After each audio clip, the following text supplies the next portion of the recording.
All right. What's going on? What's going on, everybody in the space of MMA YouTube and others that don't care about MMA but found my channel anyway because I have unbelievable mass appeal. My name is Giuliano Argenti. This is Douglas Memmo, the 14th, and people thought this prediction video would never happen. They said things like, a prediction video with Douglas, that's crazy. But I said, crazy like a fox. All right. So, yo, Douglas. Yes, sir. Nice. Damn. Yo. So, to continue with the tradition of guests in robes. Oh yeah, you already know, man. Shout out to Idaho. You know what I'm saying? We have to bust out the new road real quick. Damn, bro. It's like, is your robe better than Idaho's robe? And if so, is your reason for wearing it more justifiable, I'll say? Well, let's see. Do a little, you know what I'm saying? My robe right here. I know his looked a little fancy, but I think mine's just a little bit fancier. His looked like he had the little silk going on. But check this out. You can't get any softer than this. You know what I'm saying? It looks kind of like velvet, huh? Yeah. I don't know what the fuck it is. All I know is it's soft. Chinchilla, maybe. Yeah, I think it's some chinchilla or something like that. Something very, very, very endangered. Very endangered. Very endangered. And they actually use twice as much for the inside and the outside, as you can see. Same material. Sick. And my reasoning, I think he got me on that one. Because, this reason is just to kind of pay homage to him and, what he did. And just to let him know that it's still on our minds. He crawled so you could walk, is what you're saying. He crawled so I could fucking walk, man. In the fucking robe arena in prediction videos. It's a very small niche community. All right. We're ahead of the curve. We're ahead of the curve over here. Yo, so UFC Fight Night, Sterling versus Zalal. It's a weird card a little bit because I feel like there's some fucking I don't like to look at betting lines before I make my picks, but I've already made my picks, so there's a couple of like fairly sizable underdogs that are actually probably locks, but and then also there's I'm expecting a finish in 2 out of 3 of these WMMA fights, and the main event's tricky. So, all right, let's get into this spot from. Yeah, I don't either. I don't like looking at the betting lines. That's why I like Tapology, because you can't see the betting lines until you tap on the picture, right? Well, yeah, you hit the drop down, correct? Yeah, bro. All right, so this first fight on this card is Talita Alencar versus Julia Polastri. And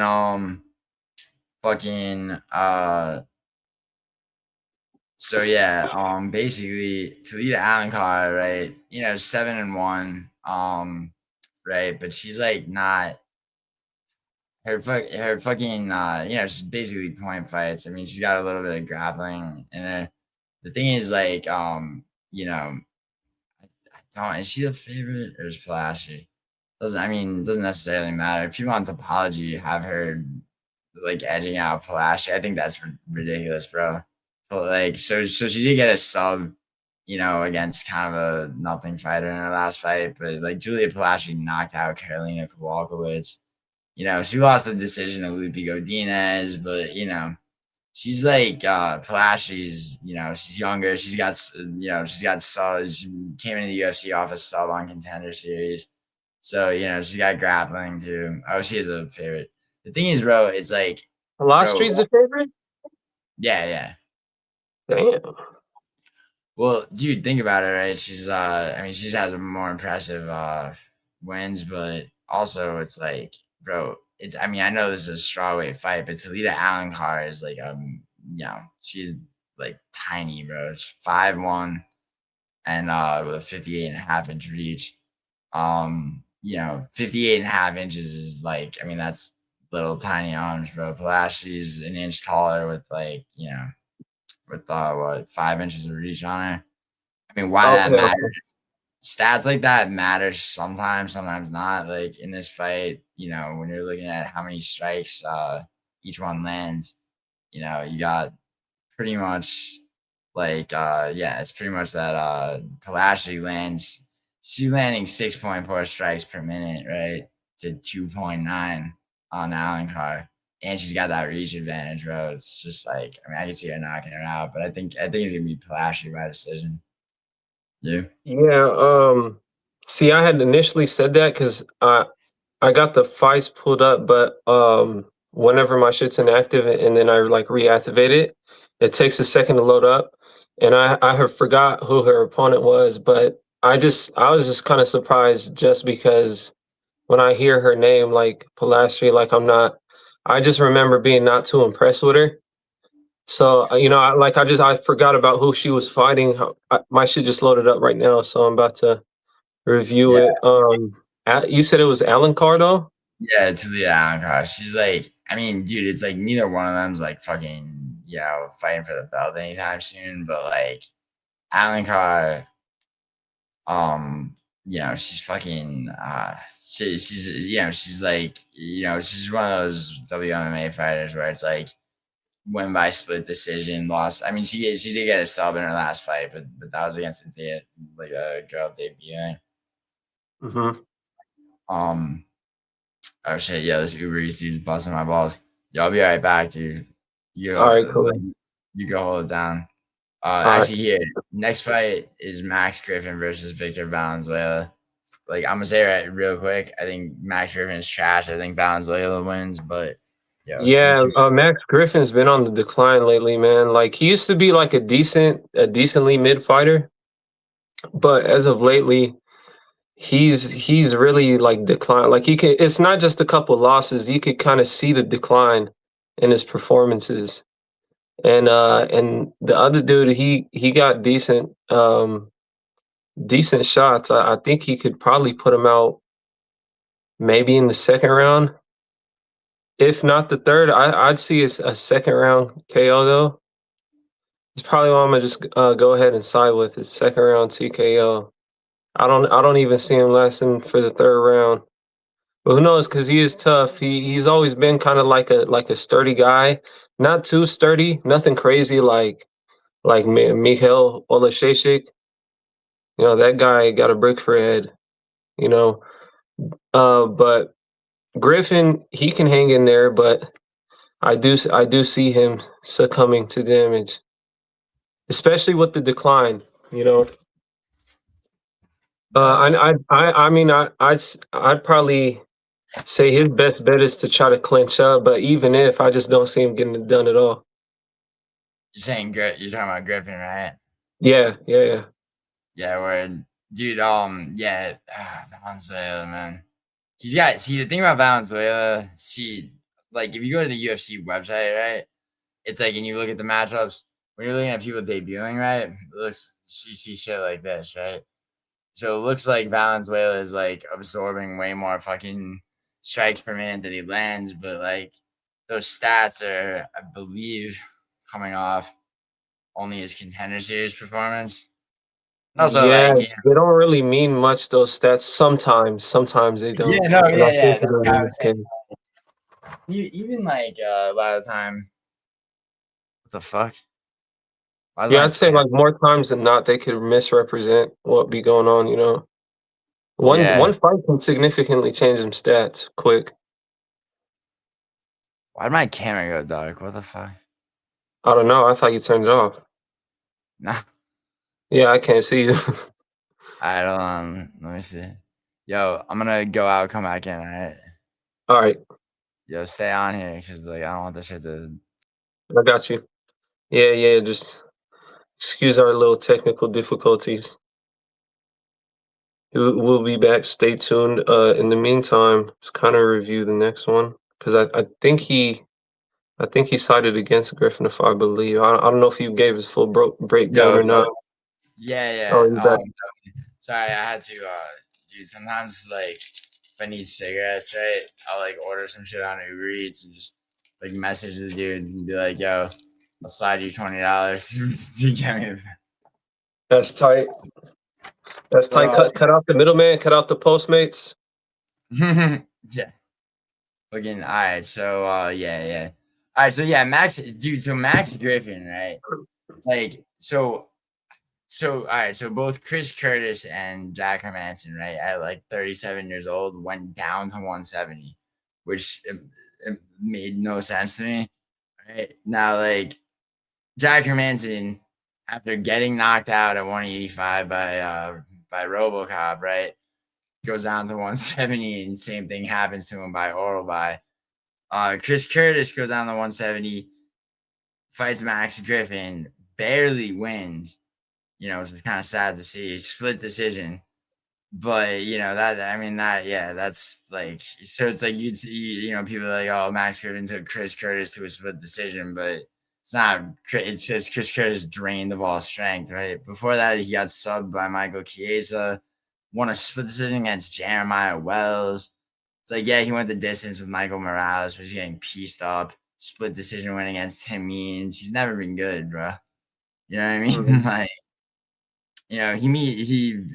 but like Brahimaj got injured, so he got like a technical TKO on that. He lost to Alex Morono. He's been in the UFC forever. Like, he debuted against Colby Covington and lost by ground and pound, which is, it's a hard debut in 2016, but still, like, yeah, Max Griffin's bottom of the barrel, bro.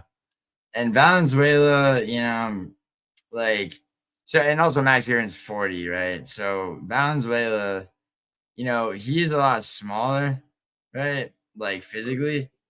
He's 2 inches shorter, 5'9", with a 5-inch reach disadvantage, but he's got like bro has insane knockout power. And like, I say that like, cautiously a little bit because he did get knocked out on his Contender Series fight, fought one more regional fight, and won by knockout. But I watched some of his regional shit, right? He's got one Fury fight, watched his LFA fight. He had he leg kicked this dude in LFA like to the ground, and then goes down for ground and pound. He knocked the dude out in Fury with a knee. Like, the dude's mad creative with his striking. He also, he's good at closing distance too because he's not big, you know. Mm-hmm. And Max Griffin just doesn't fucking have power like that. Like, the best thing he could try to do is strike defensively. Well, this dude just fucking bulldozing him, in my opinion. You know what I mean? Mm-hmm. Like, I don't know how you feel, but I do, right? You said you're fading Max Griffin, right? I think that he's not going to be able to withstand the damage. I think he's going to succumb to it like in the second. I give him maybe the third, but I don't even think that. I'd probably go second because I don't see him even less than 3 rounds. Just based on his decline, like he used to kind of be durable like that, to where maybe he could stretch you out to decision, and try to grapple. But I don't even think that's going. Play you're probably right. You're probably right, bro. This is probably the one way. It's like with how Josh Emmett like took a beating off Ilya, but didn't get finished right over 5 rounds. But then Vallejos just knocked him out and won. It's like after a while, it just people break down. I think because Max Griffin. He took 3 rounds with Michael Morales beating his ass, but.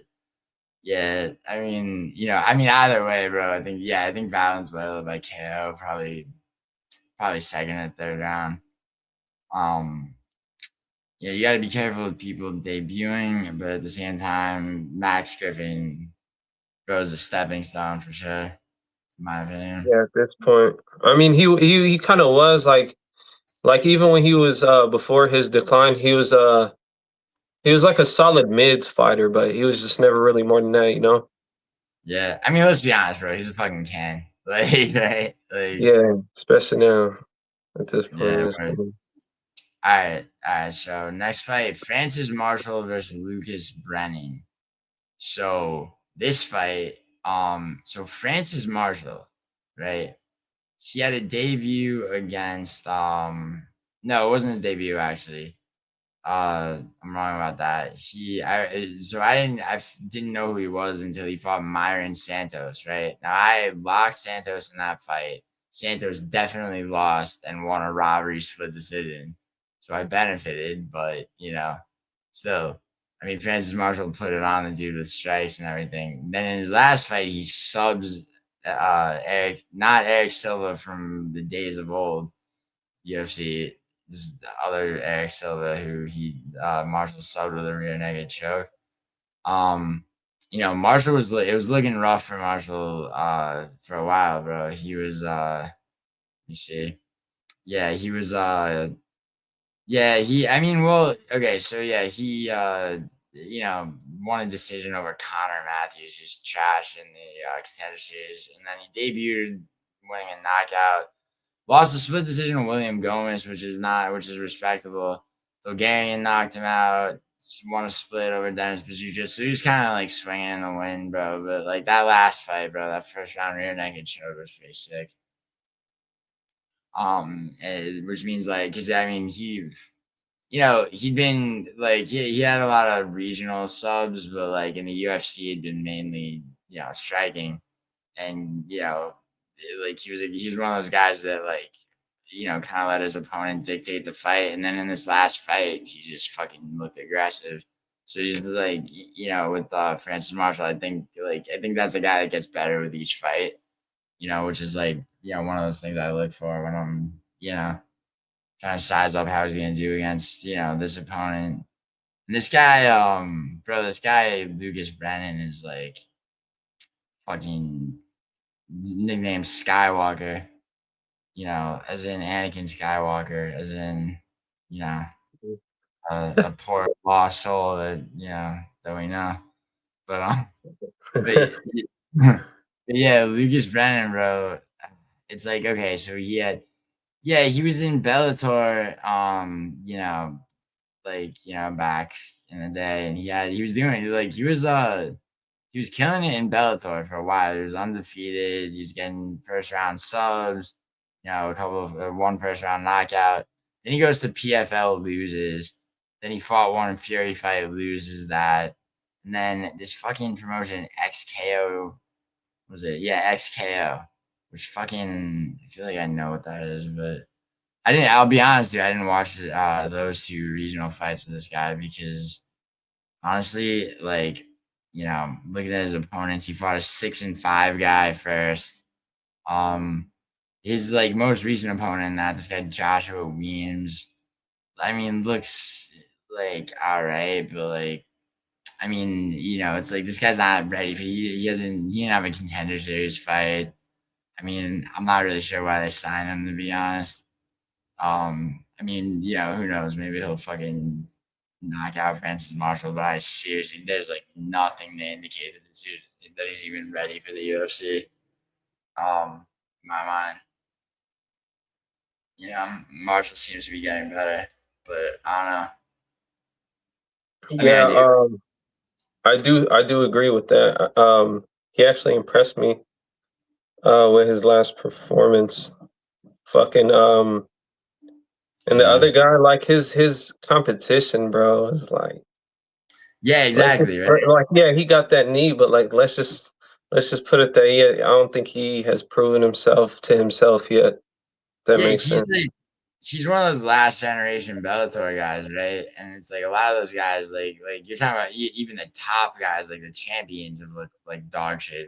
Pitbull, fucking P. I mean, P goes 1-1, but fucking And dude, best bantamweight in the world too. Yeah, patchy mix, bro. I remember. Oh my god, I remember going. I remember I took Batista in that fight, and I had fucking people telling me, like you don't know what you're talking about, Patchy. I was like, I've seen all the dude's fights, bro. He's not gonna beat Mario Batista. I remember brutally honest saying that Patchy Mix was exactly what the UFC needed. He was gonna be a fan favorite, and I'm like, bro, there's your fan favorite, bro. You know, walking around stiff like he has a broken tailbone. But yeah, now he got cut. But anyway, like yeah, dude. I mean, Francis Marshall is like, seems to be, on his way up in a way that like, a lot of fighters sometimes like, almost like I mean, we'll get to Zalal, but like I mean, Zalal got cut initially in his original run, and then he came back hard, dude. Fucking 4 out of 5 of his fights since he's been back, he earned a performance bonus, So I mean, definitely happens. So yeah, dude. Yeah, Francis Marshall's like huge favorite, but I mean, sometimes there's a reason for that. But anyway, yeah, dude. So yeah, both on Francis Marshall for sure. Yes, dude. This Yeah. Huh? Yeah, yeah. I want to start by saying, so I remember Alencar now. Alencar, I believe that she's gonna actually beat Oh, you think? Polastri. I Yeah, I'm gonna side with her. It took me a second to figure out exactly who she was, but I remember who she is now. Honestly, I kind of see her getting it done by sub, if not decision. I think sub though. I'm leaning sub, maybe second round. Okay. I mean, we got one disagreement then so far. I like that. I like that. I mean, like for me, bro, who she subbed is like, the thing, but also Polastri. I mean, for all the reasons I said, just knockout power, who she knocked out, like, who I she mean, fought. I think she's overrated. But as far as the yeah, I think her striking is overrated. As far as for instance, Marshall. I agree with that. Her striking being overrated. I just think like against Alencar, like, but yeah, I see what you're saying. Did you hear that? What? It just sounded like something damn near just fucking broke on me. I don't know. I don't even know where that sound came from. Got me looking around and shit. There's a gin behind you, bro. I think I see him. Oh yeah, that's mine right there. He was chilling. But yeah, as far as Francis Marshall. Yeah. I think he's much improved. Like I said, he did impress me with his last performance. I seen the improvements that he's made. He's definitely progressing with his skill. And the other dude, I think that I don't think he'll get finished. I think that he'll lose a decision though, like a unanimous decision. Yeah, I mean, I got Marshall by decision too, but then again, it's like I had him by decision in that last fight. He got a first round sub, so I mean, you never know. But Marshall's gonna win. Is the bottom line. Yeah. So all right. So this next fight, I thought it was like catchweight because it was last minute, but they might be making it. Oh yeah, no, I guess it's just straight up 135. So Jafel Filho versus Cody Durden. Bro, I think Cody Durden's washed his all fuck, bro. Honestly, I mean, he's lost his last 4 fights. To last one to Tumen Dembro. I love Tumen Dembro because he's Mongolian as fuck.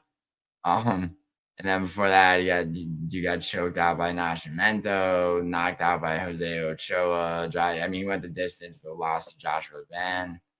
And and for Javo Filo, like it's like his losses are respectable. You know what I mean? Like he fought Nascimento too, but he lost by decision. And he got subbed by Muhammad Makayev. That's respectable. He beat Daniel Barres by the arm triangle, subbed Ray Osborne, and just subbed Clayton Carpenter by fucking Kimura. A lot of people had Carpenter in that fight too. His and the thing is like with Cody Durden, he's at American Top Team in Atlanta.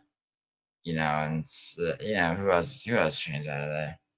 Fucking Carl Williams. And you remember Carl Williams, bro? Yeah. Fucking he got cut a while ago. Yeah, because like he was able to like be decent sometimes though. Like it depended if he showed up or not. He was one of them type of fighters, huh? Yeah. As far as Cody Durden goes, so it's like just the records on. So Filho's 17-4, Durden's 17-10, and Durden had his day, bro. But it's like, it's like age is weird, right, with fighters, and sometimes weight class like plays a role. Like, honestly, a lot of the time heavier weight classes you can last longer, but then you got a guy like Cub Swanson, who just retired at 42 on a knockout. But at flyweight, bro, it's like, I mean, Durden, he's fucking, how old is he? I mean, he's 35. It's not terribly old, but I mean, feels 3 years younger. But like, I feel like Cheeto's been washed since he was like 30. So I mean, in my opinion, Filho. I mean, it's gonna come down to grappling too, because these guys are both primarily grapplers. Yeah, I just don't. I don't think. Oh my God, Filho's a huge favorite, bro. There's Once again, it's one of those fights where it's just like, yeah, huge favorite for a reason, which makes me excited to get to this to a couple of these other fights where it's like I think the underdog's a fucking lock, but I don't know. What do you think? Feel Yeah, so I mean Cody's definitely been on the decline too. yeah. I mean that's not fucking hard to see at all. But I do. Don't get me wrong here. I do somewhat still think that he's pretty, like he can hang in there. He does a good job of hanging in there. I've noticed. Mm, Even if he's like clearly like losing, like mm, he's not getting smoked out there. mm. You know Yeah, what I'm saying? yeah. He went the distance with Joshua Van, for sure. I mean, Like outside of the times that he's gotten finished, like the times that he's went to decision, mm, um, I do feel like he can kind of hang in there and not keep it competitive, but like I don't know, the way I can kind of see it, it's hard for me to word, but it's not like the dude that we're just talking about, fucking the welterweight was Max Griffin. yeah, Max Griffin, Max yeah, Griffin, like he just seems way less durable now, yeah, no, for sure, and his skill has like dropped like significantly to where like he just can't really hang too much. But yeah, for sure. Filho, I think might sub him. Yeah, I think so too. I think so If too. if not, I think it'll go to a decision if he doesn't sub him. Um, what do you see happening as far as a finish I or think non-finish? it's a sub, bro, because like I said, it's a grappling. But see, like, okay, so I feel like I'll say the times that last 4 fights, Durden lost, right? He got finished, but he got knocked out by Ochoa. He got subbed by Nascimento, right? Yeah, And on the choke too. Um, I by the think way, round one, huh? Round one sub, it was a round two. round About two. yeah. But the thing is, so Alan Nascimento also fought Filho and beat him, but by decision. That was a way closer fight. That one opponent in common. But like the thing with Durden, right? So his last loss was Tumen Demirel, his last fight loss, And like the thing with Tumen Demirel, right, is Tumen Demirel is like basically a pure striker. I mean, he could grapple a little bit, but and so it's like the thing with Durden is like, back when he fought Joshua Van, which was end of 2024, so not that long ago, like, he did arguably take a round off Van. Because that was when Joshua Van had first like demonstrated some takedown defense, right? Um, and it did go the distance and all, but like, UFC 326. So it's like they're basically just fought right on 326, and Mhm. and fucking Team in Denver, yeah, 30-27. I mean, he's he's kept it on the feet, stuffed the takedowns. Cody Durden's Cody Durden has this thing where a lot of even though he's primarily a grappler, he'll stay on the feet until he's got no choice but to panic shoot because he's losing. And by then, it's like it's like you don't even have to be any kind of grappler to be able to sprawl and stuff that. So yeah, and Filho is like a really good grappler. Like I think he'll want to take it to the ground and try to sub Durden. I don't think Durden can offer much resistance. Yeah, I think I'm gonna stick with the round one. I think he'll get it done like right before the round ends. Yeah. No, I can see it. I can definitely see it. Yeah. All right, yeah. So we're both on Filho. All right. Next fight, bro. Mayra Bueno Silva versus Michelle Montague. Bro, I used to think Mayra Bueno Silva. I mean, she did fight for the belt against Pennington, but I used to think she was. I used to think she was like a fucking be champion and all. Like I know, bro. Me too. I was, bro, so disappointed when she lost to Pennington. I thought she had it. I was like, okay, she's champ. Bro, she that ninja choke against Holly Holmes standing up was pretty fire. That was a main event too. And then in that title fight, bro, she was winning, and then somehow she just gave out, like, or and Pennington took over. And she got her fucking. You remember the skull? Like you could see her brain, bro. When Macy Chaston took her down. Yeah. Like, yeah, she's like, she was just going to Dana White, begging him to like not do the doctor stoppage with like brain matter coming out. And he's like, but dude, like, I mean, and yeah, dude, she's like, she's been on a decline. I mean, she lost to Jasmine, I think Jasmine's really good. She just lost to Cavalcanti. And I mean, both of those are both really good fighters, but Michelle Montague, I mean, she came out of PFL. I mean, she had a Bellator fight too, but her submission game is fucking crazy. Like, she's subbing people in PFL. And then, and she's already debuted. She won the decision against Atlanta Carolina. Fights at American Top Team, not like the Atlanta offshoot one that Cody Durden's trains at. Like actual ATT, which that in and of itself. The one in Florida. Yeah, it's in Florida. Yep, yeah. They're spreading, bro. They got fucking gyms everywhere now. Yeah. That Atlanta one, that's Durden's gym, but yeah, like I mean, that's the ATTs. Get Horiguchi's out of there now. Oh yeah, because of the champ, he's. You know what I'm saying? That they are from the same place. Dude, fucking Masvidal was there. Arlovsky, mad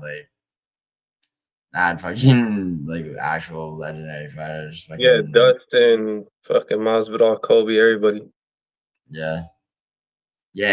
And anyway though, so I mean, Michelle Montague is fucking bro. She didn't finish Luana Carolina. She all but finished Luana Carolina. And that's a debut, bro. A lot of the time it's like, a lot of great fighters lose their UFC debuts. You can get finished. Pavlovich, Olberg, right? So I mean, you pass that test. It's like Alice Pereira, right? The 20-year-old. She lost to Montserrat Ruiz by decision in her debut, and then she just came back out that finish in her second fight. She just lost by all headlocks, right?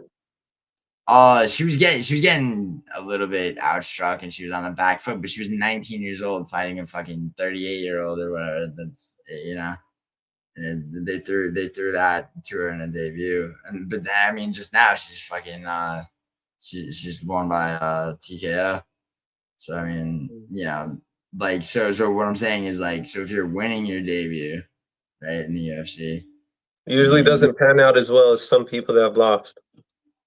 Well, that can be true too, but it can also be true that you're just fucking not good, So what did you mean? What did you mean by that then?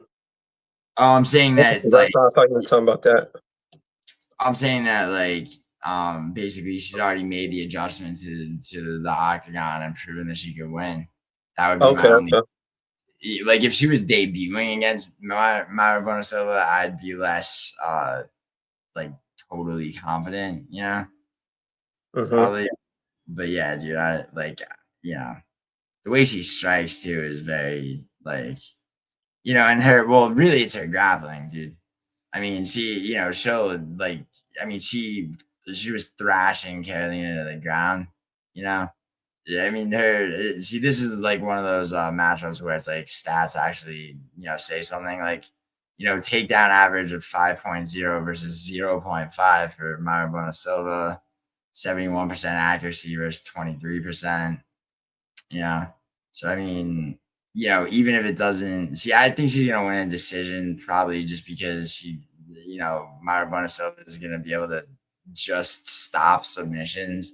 But I can see a 30-26 too, where it's like 3 rounds of just like Mayra Bueno Silva being helpless other than, just not getting subbed. Mm-hmm.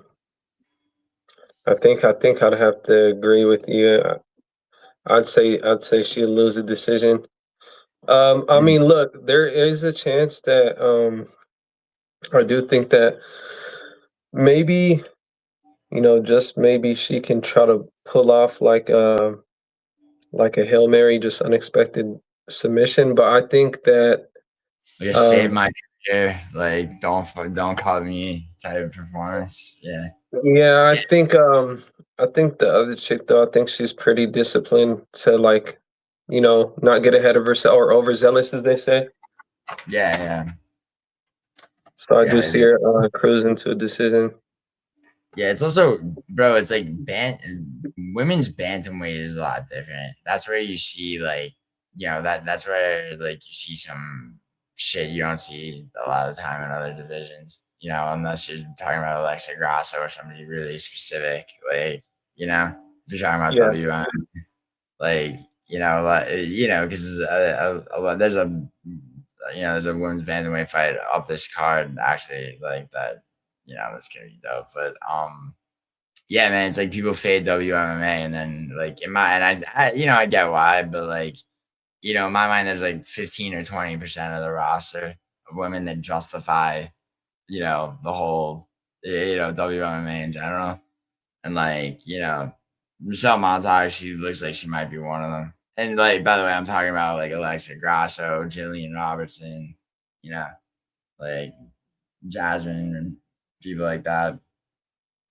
But Yeah. yeah, dude, What's her name? Myra, bro, when she strikes, like, yeah, she can be tough on the feet, but it just seems like she strikes just to strike, bro. That shit is crazy. Like yeah, she'll yeah, just she won't set nothing up. She'll just run in like just trying to throw combinations, like blind combinations. yeah. And I mean, that worked when like she had Holly when it pushed Holly home back against the fence, and then she could lock up a standing submission. But like, Yeah, I don't but know, she, man. she's seen real quick. She got touched on the chin a couple times, and then she immediately started trying to clinch up, and it worked out for her. Yeah. No, for sure. And I mean, dude, it's weird. It's weird, man. She had, bro. It was like something happened in the Pennington fight, like mid round 3, where she just shifted, and then she hasn't been the same since. I know that's crazy. But yeah, dude, taking Michelle Montague. All right, this next fight is hilarious to me. Jackson Jackson McVey versus Sedriques Dumas, bro. Like two guys, like the white and black version of like the same person, basically. You know what I'm saying? Like, Yeah, bro. Are they as tall as each other? Let me see. uh, 6'2" and oh no, what's in McVey is a tall dude. He's two. yeah, You got yeah, 2 inches on him. yeah, 6'4". Or I thought Yeah, I thought the other guy was at least 6'3". Dumas. Sedriques? Yeah. I mean, nah, bro. He's like he's our height, bro. Yeah, he He's seems tall and lanky, but for the division, but McVey is a big dude. He's like what do they call that style? Herky jerky? Like he's kind of goofy the way he Yeah, moves. But bro. he's That's good. why. Like he comes straight forward trying to do damage, you know? Yeah, that's why. It's like they put him against Zach Reese, who's kind of built the same, but and I mean Reese And he won by. almost got finished in that fight. Yeah. We were talking about that actually. The thing But is, hey, McVey. he pulled it off. Like props to him. He fucking, weathered adversary or whatever the fuck they call it. Adversity. Yeah, Yeah. adversity. I mean, the thing is, bro, McVey's vulnerable to submissions. Like he's 0-2 in the UFC, but he got armbarred by Bruno Ferreira and subbed by Zach Reese. The thing is, Sedriques Dumas, bro, he's not submitting anyone. Is the thing, right? It's like See, I'm getting it mixed up, bro. Him and Zach Reese are like so similar that yeah. yeah. Because I was gonna think like he is always the one like moving forward, just coming at you like a bulldozer, trying to fucking do damage with all that Muay Thai. And Zach Yeah, Reese, man, he pulled it off with the Hail Mary submission. He weathered the damage yeah, though. I remember watching that fight and thinking like it's like twin. It's like when you pick the same character. yeah, dude, yeah. That's what I'm saying. It's like, and then Sedriques Dumas is like the black version of like, Right. but Back to like, back fights too. That's just funny. yeah, right. So like about Sedriques, do you think that he'll be able to, you know, his slimy ass? Do you think he'll be able to fucking square him out of the fucking the whooping, the No, beats that McVey is going to be looking to put on him just to make it out to a decision, to squeak it out? do I think he's gonna go the distance? I don't, because he never goes the distance in a loss, like ever, ever. Like, so he did, debuted, got guillotined by Josh Friend, which is a sad sight.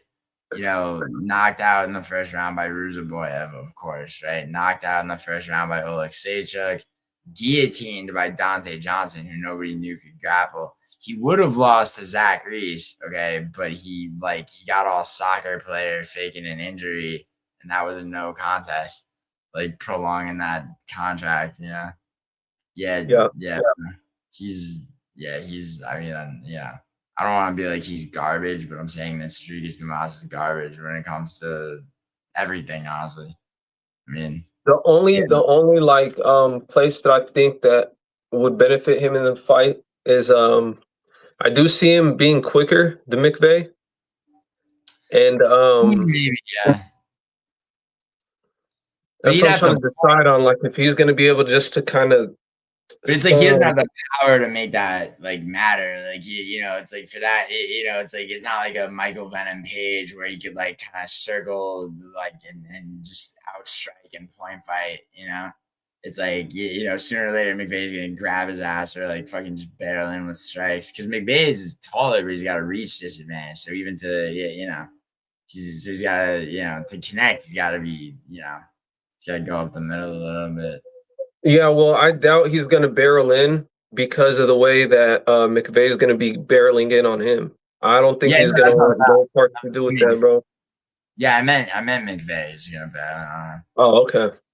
Yeah. I mean, like the only thing is like the reach advantage, and I know I'm pretty sure he should be quicker, and I'd probably give him a slight edge, nothing crazy in the grappling. Just enough to try to maybe try to make it out to a decision, but I still don't even think that all that's enough to get it done.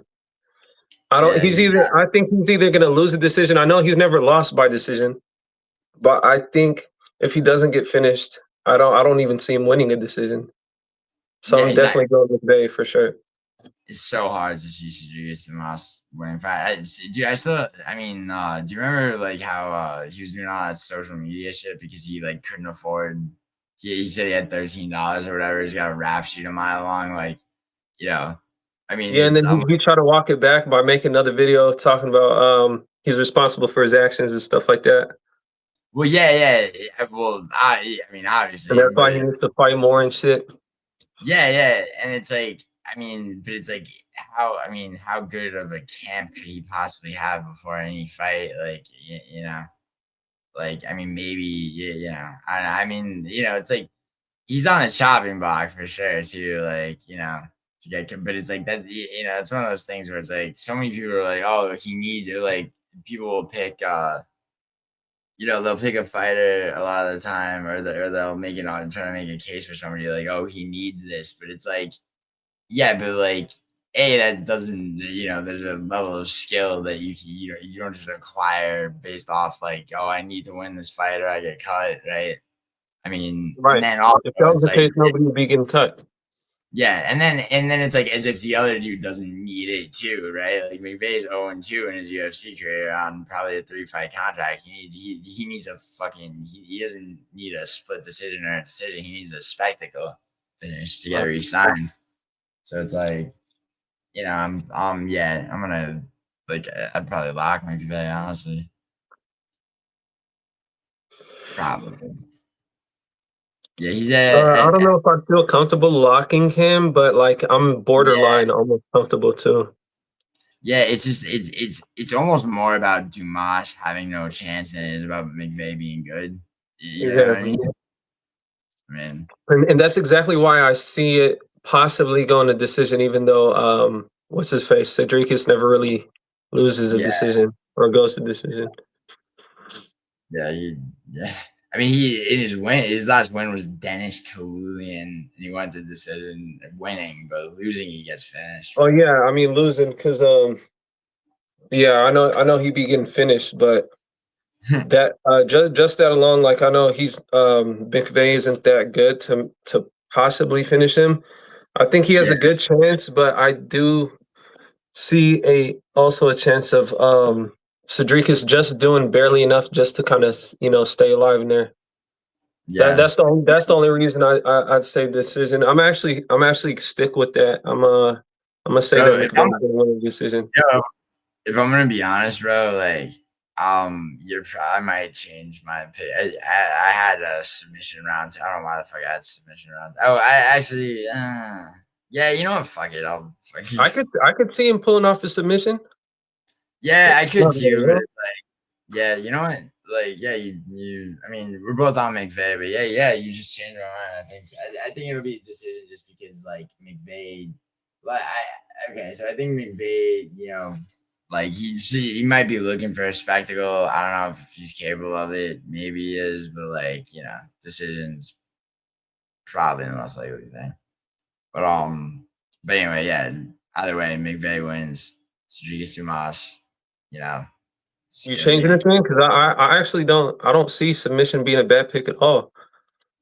I don't know. I might waver, on round and method, bro. I might go back and forth, but like, Does your site, do they have the double chance? Because I know some places have that where you could say either TKO or submission. Yeah, with betting, dude, like I don't see like I lay midline bets early, like like the bets I've already laid are not, they're round and method bets that I'll put in throughout the week, and then on Curio you can preset live bets to go in should something happen, right? Mm-hmm.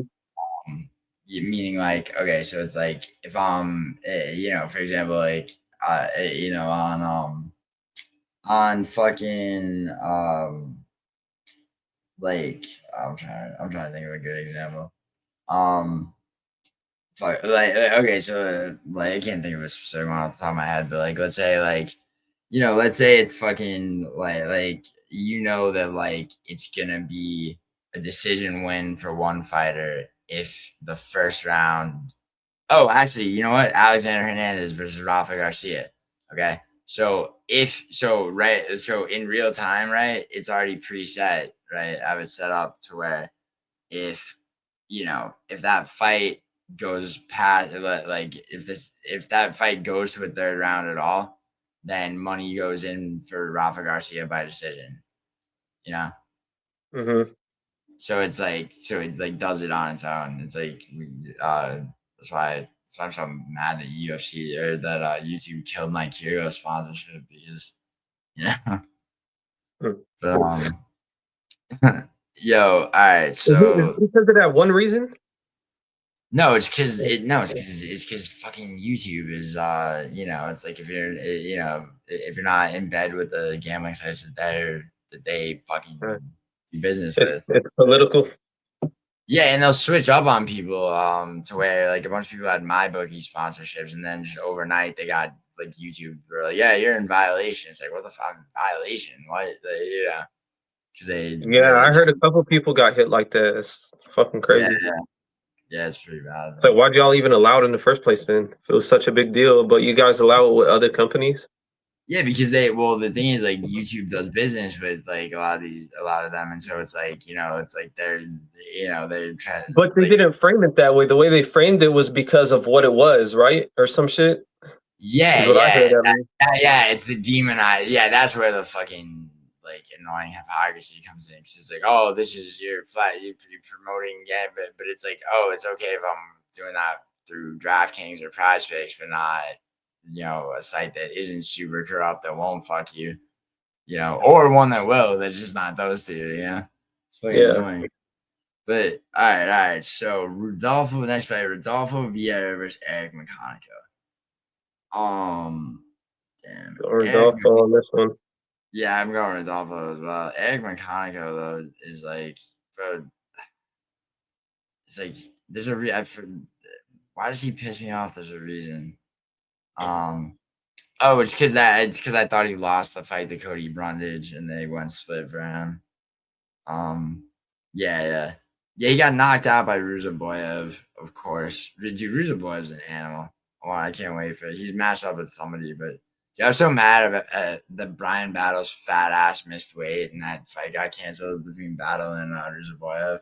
I think Battle would have won. I disagree, bro. I think Ruzaboyev's bro. I think he's slightly overrated. I know he's good, but I do believe he's not that good as he seems to be. His wrestling needs to get better, bro, for sure. But like, I mean, he's I think he's good. But yeah, I mean, we'll see. He's got a fight coming up. But anyway, I mean, he made McConico look like fucking garbage. So did what's his name in that last fight?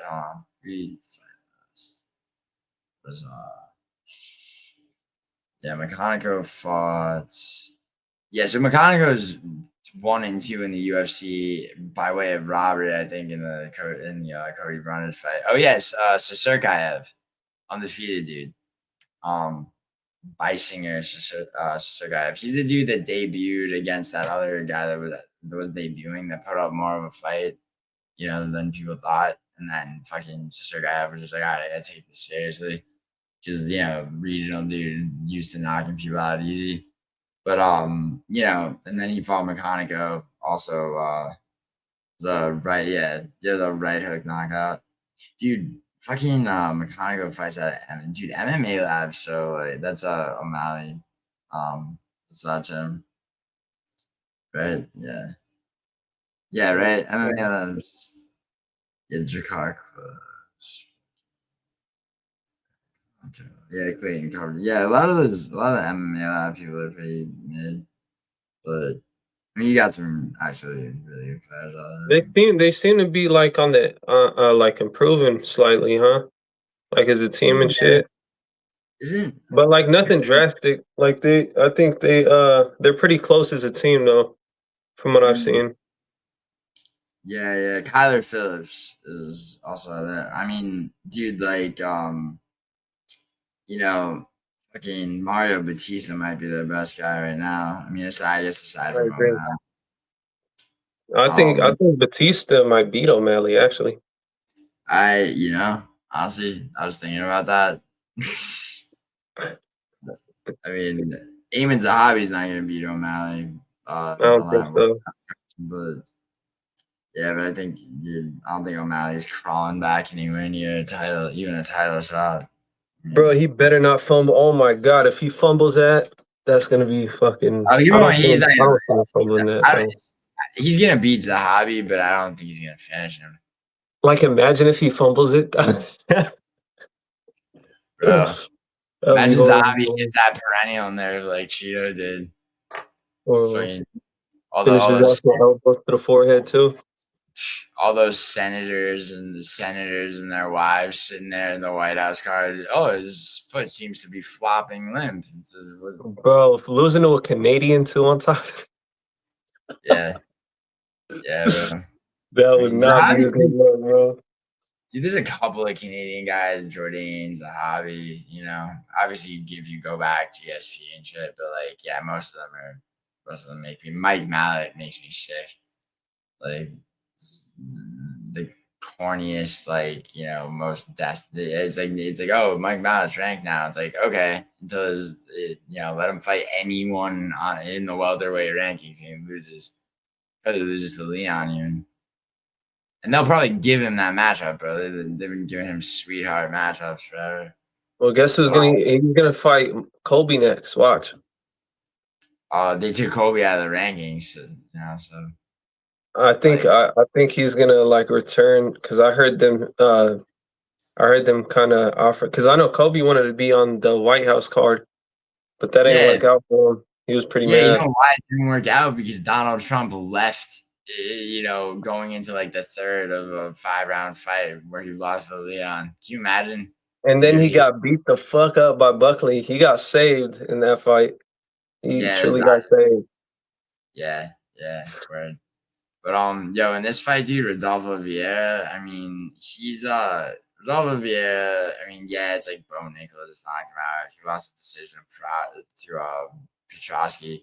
But Trajan Gore, who just beat Bekoev, and nobody, including me, had Trajan Gore winning that fight. But Trajan Gore's been good, dude. It's like, he just and then he just pulled that huge upset off recently. So Vieira's got a win over him. He subbed Armin Petrosian and Cody Brundage, both arm triangle choke, right? So with Brundage as an opponent in common, I mean, McConico won a split decision. I thought was a robbery. I mean, I think Vieira subs him.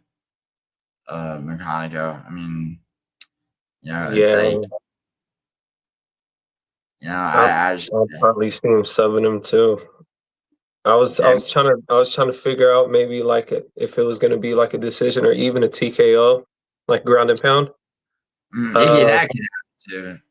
I mean, what you said?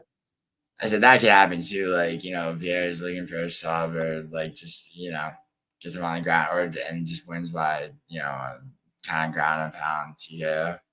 I mean, I could kind of see him getting either like a rear naked choke or like a arm triangle before he gets the TKO finish. I think he's good at cinching up arm triangles.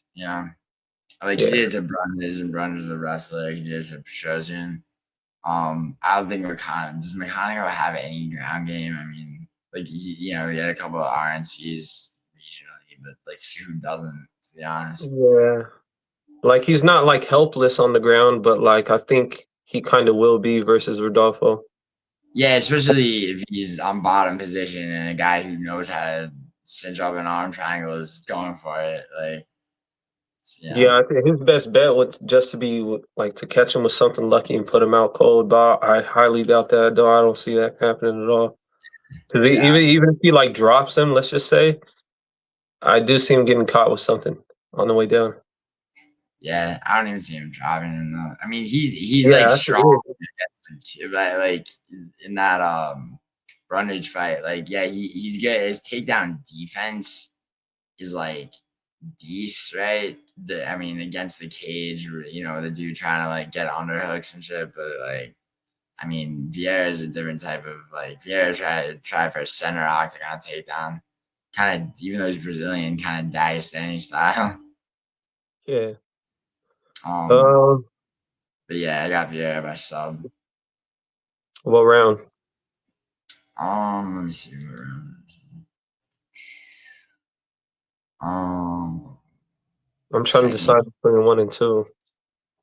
I think second, bro. I think second because Vieira honestly isn't that good either, and like McConico could kind of maybe keep him on the feet with like, calf kicks and shit for it. Yeah, I think he's gonna be able to keep him like at bay at first, but mostly because not because of like he's good, but because I think after that KO loss, I think he's Yeah. gonna be a little hesitant. You know what I'm saying? Yeah, word. And also the fact that, like once, like why I say second round is like exactly like you're saying. And then probably Vieira gets a takedown late in the first round and like realizes how helpless McConico is, Bell. And then second round, he just, takes him to the ground and subs him. I mean, is probably the most likely. I mean, that's how I see it going.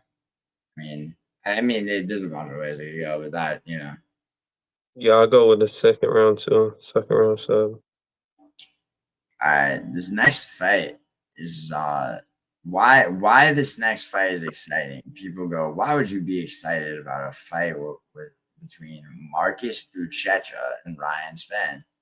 Well, I'll tell you. It's because, for one thing, Ryan Spann is an underdog. Now he was a much bigger underdog, and now he's just plus 110. When I laid my first round of bets, he was a plus 240 something, plus two, and there's a weird number, it's like plus 244, right? Now Ryan Spann went up to heavyweight, right? And they put him against, I think they debuted him at heavyweight, right? Against I think against fucking Waldo. That was one of those other gifts they gave him. But yeah, bro. Ryan Spann, he didn't he not get here 1 second. I need to actually check this. He was a light heavyweight for a while, obviously. But so he goes up to heavyweight, debuts against Waldo, loses. Then he just guillotined Lucas Bresky, who, like, can you imagine being that dude, just like existing to be UFC can. But even so, dude, first round guillotine. I mean, he can grapple. The reason I think Spann is gonna win now it could be by knockout, but I'm gonna say Ryan Spann's gonna sub Marcus Buchecha. Remember Marcus Buchecha? He's one of those like not that tall, really fat heavyweights, right? That and his whole thing was that he's like a jiu-jitsu guy, right? But he was so fat, right? So literally that when he debuted in the UFC against Martin Buday, July last year, bro, and their guts are just mashing into each other and everything. Like, he wound up losing, of course, because, Buday had like the slight edge on him as they're both struggling to breathe, like, and everything. It's like, so yeah, it's like, Buchecha is no kind of grappler. He is a fucking draw against Kennedy because they took a point, but Kennedy was winning. I was so pissed when that happened. Yeah, me too. Freaking Idaho sat there in his goddamn robe, fucking bragging because he put seriously, he put $5 on a fucking draw. Like, he was sending me fucking. He sent me. Oh my god, dude! Idaho's my boy, by the way. But like, he sends me a picture of he's in a tank top, so it's like shoulders up in a tank top, holding up his phone, right, with the fucking drug. Because I faded his fuck. Of course I do, because I'm a fucking professional. You don't like, people who just put a little bit of money on a draw every single card, and it's like they'll hit one once, be like, yeah, dude, $5 just turned into like however many hundred. But it's like, yeah, bro, add up all those $5, bro. You're so down as fuck, like. But yeah, whatever. I let him have his night. But yeah, dude, Buchecha is garbage, and Ryan Spann is like figuring out how to be a heavyweight. That first fight, a lot more draws been happening lately, huh?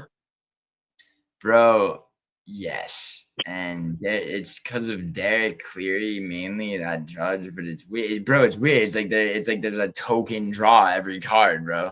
Last Saturday before, it's like, and they're always bullshit, dude. Castaneda won that fight, but they took a point to justify that draw. Cody, The guy, lost. well, Cody lost that fight. yeah. The Yeah. fucking so it was, and before that it was Taco Chris Padilla definitely won, right? They went back and reversed the decision when it made it a draw on that, and then before that it was That is crazy. I've never seen that ever happen. Like no, it was when do you see a fucking decision get reversed? I've never seen that happen. only Like if it's like I'm trying to think. Have I seen that happen?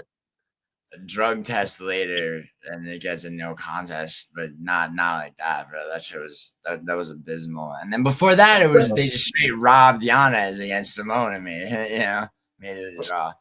Hey, he needed that win too, bro.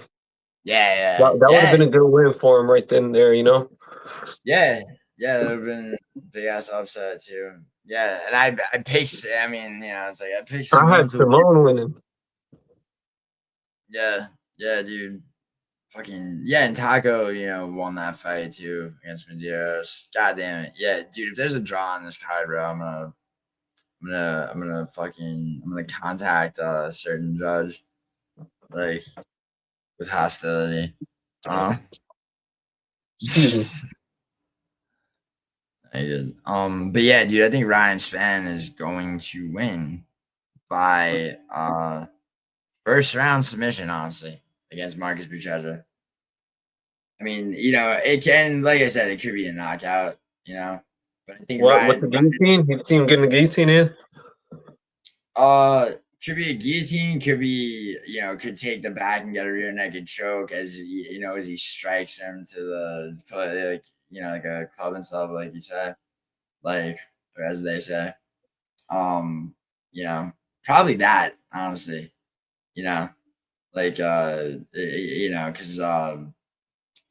like Spence is like he's the type of like grapple where it's like if he's got you like on the ground shelled up, right, like from strikes, like he'll take the back and just got cinching the sub. And I mean, I think he's better in every sense, right? He's like Ryan Spann than Buchecha. I mean, obviously cardio wise, like who knows? You see the way because it's like well, Ryan's been 6'5", bro. And Buchecha's 6'2". So it's like in their last fights they both weighed in 251 and 252, but it's like those 3 inches matter a lot, bro. When you're looking at how much somebody weighs, you know what I mean? Like, because like, bro, so Buchecha's our height, right? Weighing 251.5 pounds, right? Ryan Spann's 6'5", weighing a pound more, like. Yeah. It's I think he has like an inch and a half of reach on him. He's got exactly. Yeah, and I mean also The only thing that makes me nervous though is like a just a submission out of nowhere. I know Spann can submit him, but I do think that Buchecha could possibly throw something up, to win as a comeback. See, that's the thing. Like I'm looking at his record, bro. I could have sworn he knocked out Nikita, but it says that he fucking lost via triangle choke. You talking about Buchecha? Nah, Spann. Oh, Spann. I could have sworn he knocked out Nikita. You might be thinking of Reyes. He knocked out Yeah, Reyes. I think that's what's going on. But also that, I mean, that once again, that's a light heavyweight. I mean, which I mean, it's not completely different, but like, it's like it's a different. He's fighting, bro. He's making he literally. So his last fight, he subbed the worst heavyweight on the UFC roster. So it's like Buchecha is like a step up from that. Like he's like you see if Ryan Spann like if he's gonna do anything at heavyweight because they debuted him at heavyweight against Waldo, which is like it's like some throw you to the wolf shit, But yeah, like I mean, he's been in the UFC for a minute and all that, but he's got Yeah, his guillotines pretty early on to 2019 guillotine on Devin Clark, beat Sam Alvey. Yeah, guillotine Kudalaba. Yeah, that was. Yeah, I mean, yeah, he guillotined OSP too. Yeah, first round. That was his last light heavyweight fight, and then he moved up. Um, but yeah, he's the guillotines. Like I mean, you might do. He might do it. He might. Yeah, I I think mean, he might pull it off with a guillotine too. I was gonna say, I don't know, man. Fucking Buchecha, he submitted Anderson Silva. He beat Anderson Silva with a choke, bro. uh, I'm just fucking with you. dude. That's it. Yeah, That's he beat. Yo. Check it out, bro. He beat Anderson Silva. Anderson the Spider, so 3-1, fucking 240 pounds. Oh, yo, I know why my camera keeps going dark. It's because the light from my phone when I hold it up. Yo, give me 1 second. I'll be right back. Yeah, them fucking pops and shit. Those noises that you possibly were hearing. That was my chair breaking. I'm a heavyweight now. I done put on some pounds. All right, I yo. broke the chair, so I done hulked through it across the room. All right, yo, Ryan Spann's gonna win this fucking shit. All right, Yeah, next. I think third round submission possibly. I'm going first, bro. I'm going all in, I was bro. torn between first and third. I might stick with third. I might change it, but I might stick with third. All right, yo, this is like this card gets contentious with this fight. Montel Jackson versus Raoni Barcelos is like, I mean, dude, Barcelos consistently pisses me off with his I mean, the Talbot shit was like Talbot faded him and lost. Garbrandt was definitely gonna lose, but see, Garbrandt took a round off him, keeping him on the feet. Then he beats Ricky Simone. The thing is that you know, like Montel Jackson, like he was I mean, if we're gonna be honest, shouldn't have gone split. Like Figueiredo definitely beat him, but the thing is, like, he was able to he was still able to land on and Figueiredo had everything going for him. Like, he had Montel Jackson gun shy, scared of takedowns, and being short actually helped him in that because like he was like Jackson scared, tentative of like the submission threat. So it's like scared to overcommit. And the second he does or even tries to, like, Figgy's shooting takedowns. Jackson was stuffing him by the end of that fight, though. So I think, like, going against Barcelos, who's like he's gonna, like, the move for him is to try to grapple. Yeah, I think Jackson fucking sees, like, but then it's like, fuck, dude, Barcelos just gonna, I don't know. It's the height and reach advantage on Montel Jackson, you know, like, over Barcelos. Like, not as drastic as Figueiredo, or it actually turned it into a disadvantage, I think.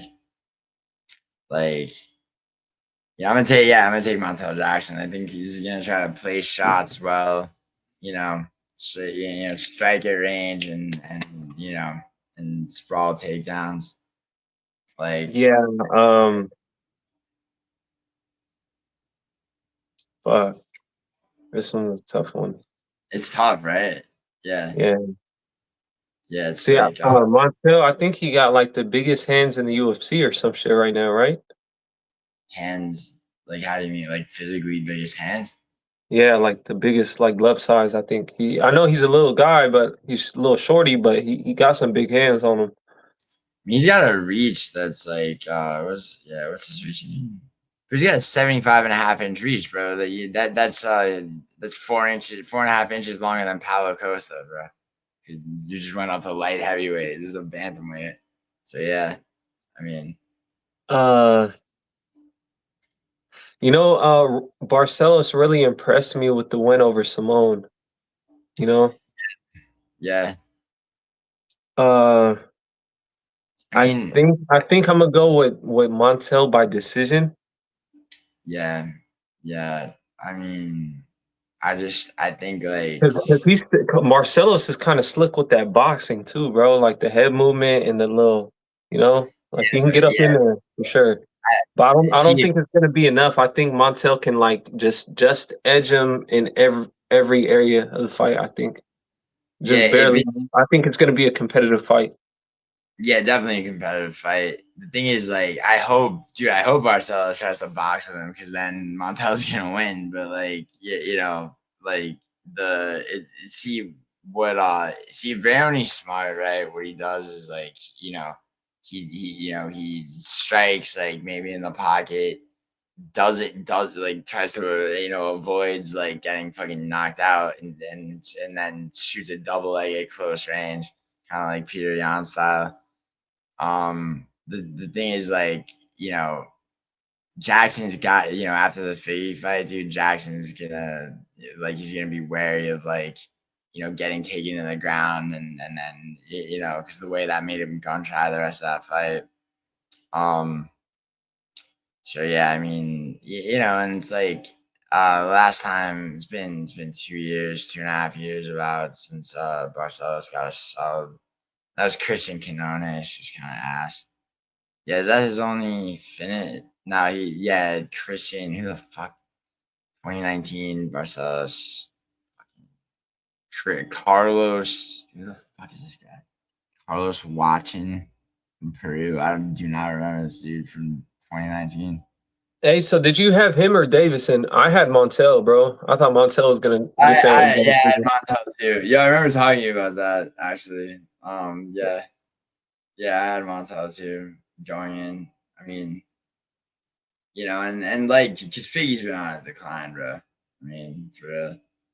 Especially after the same. You think he'll get it you think Montel will get it done by finish or a decision? I'm going Um, decision. Probably decision. So like that dude he fought right before. So he knocked out Blackshear, and then he fought. So Daniel Marcos, if you remember, was undefeated fighting Montel Jackson, and there was a fight before the Figueiredo fight. And but the thing about Daniel Marcos is like he was undefeated, but you look at his record. There's some questionable split decision wins. He knew how to just not lose a lot of fights. He'd know when he was up 2 rounds, and all that, right? Like not undefeated by way of like kind of getting lucky in a few fights, and like the way he would fight was basically like he's like a clock watcher, right? Like it's like there's point fighters and then there's like point fighters that are clock watchers where it's like they're keeping track of feuds. You know what I mean? They're like landing what they need to land and then avoiding their opponent. For the rest Yeah, of the round.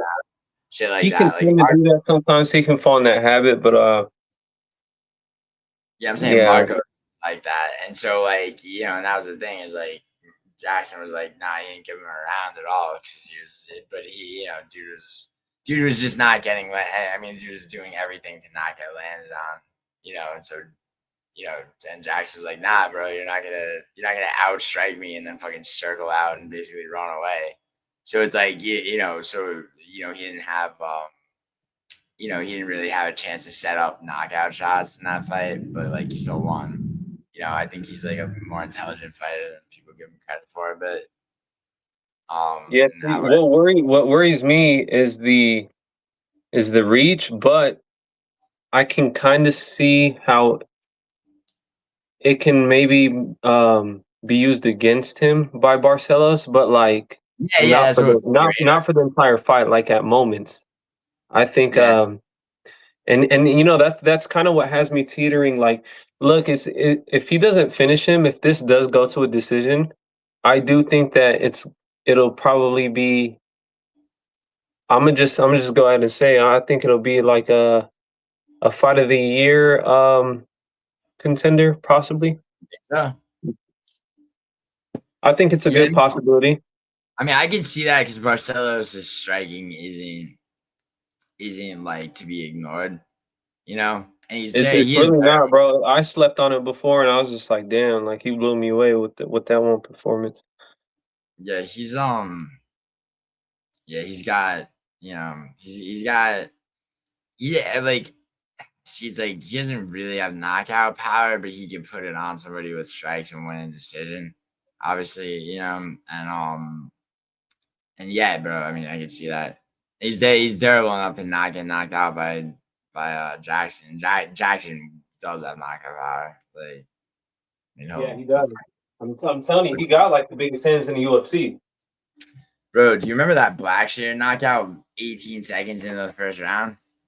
Yeah, that was he made quick work in here. Made him out flat, bro. It was fucking yeah. And and that was dude, I remember that fight a lot because I was arguing with this one dude who's like a sharp, being like, yo, dude, it's like your boy's getting taken to the ground and like he's just gonna be helpless.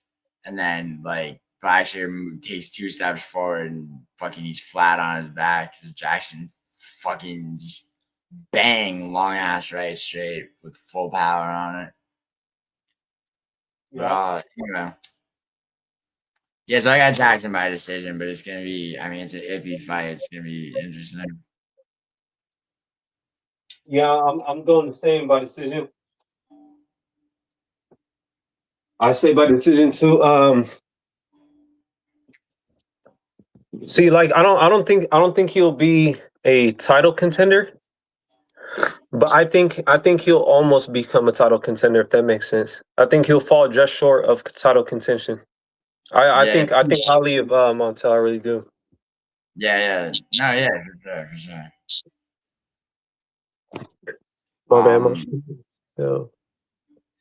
So all right, next fight is Davey Grant versus fucking Adrian Luna Martinetti.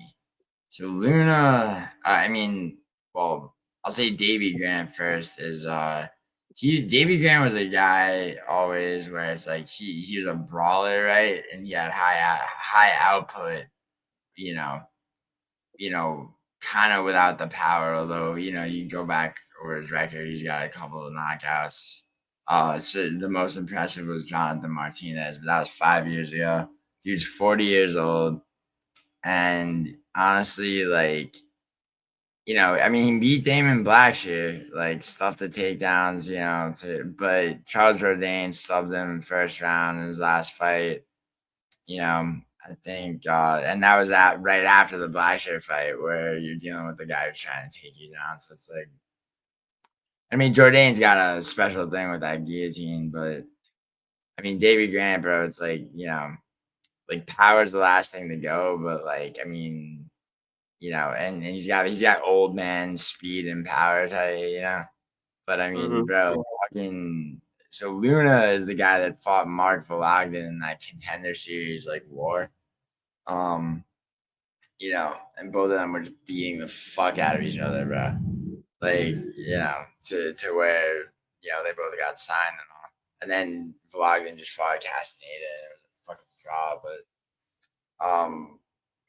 But yeah, Vologden had a good debut. Luna, I think, is just like, bro, he's got such a high output. He's got power. Like, he could take fucking, strikes. Davey Grant ain't hitting that hard anymore, even though, like, yeah, he has a high output too. I think I'm going Davey Grant on this one. Oh yeah? All right. Yeah. All right, we got 2 disagreements then. We should have a third one. See so we can have a draw, but well, not he surprised me by losing to Jourdain the way he did. I thought he was going to beat Jourdain, actually. Really? I did. Bro, like, see, the thing is, like, Jourdain at bantamweight, he's young enough to have moved down where, like, he looks way better. But dude, Davey Grant to me is like, Davey Grant's tricky, bro. He'll fucking, like, he'll show up and fucking, yeah. Even when he loses, he doesn't make it easy for people. Except for Jourdain, but yeah, that Blackshear fight, bro. Made it easy with for Jourdain with the air Jourdain. Yeah.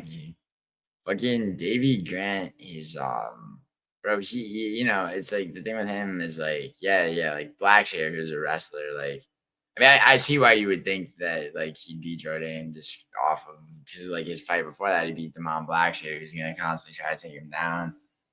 I mean, you know, you go back far enough, you know, David Grant even has some subs, but like this kid Luna, I mean, this kid Luna can take like he can take anything David Grant's gonna throw at him, you know, and you know, and probably, you know, he's gonna have. I mean, David Grant's fast. He's like a fast little old fucking dude who's gonna just like hit you a bunch of times, right? But like, you know, like I think Luna could even eat that and hit him back like 3 for every 6 and do way more damage. I mean, you know, Grant's 40. Fucking, Is he? Yeah, it's 40 on him now. Yep. Fuck out of here. I thought he was like fucking 37 or something. Nah, he's 40. Bro, he's like been 40 forever. Now he's actually 40. Damn, dog. Shit, But yeah, so 10 I think I'm gonna take Davey Grant by decision. I think he's gonna piece him up. Yeah. I mean, you know, that's not a crazy pick in my mind. It's just that like what I think is, I mean, you know, it's like he'll land on just based on the Logan fight. Like he'll get landed on, but like, you know, he'll eat it and hit harder back. I mean, in my opinion. I mean, hey, we gonna see. We gonna find out Saturday night, baby. Yeah, there's no way that we will not know the answer to this question on Saturday night. Fucking what I just want to see one thing about Grant because was the last time he got finished by he got triangle strikes. Yeah, he's been subbed. Has he only been subbed in finish losses? Because Cheeto beat him by decision. You know, Marcos by decision, Giannis by split decision.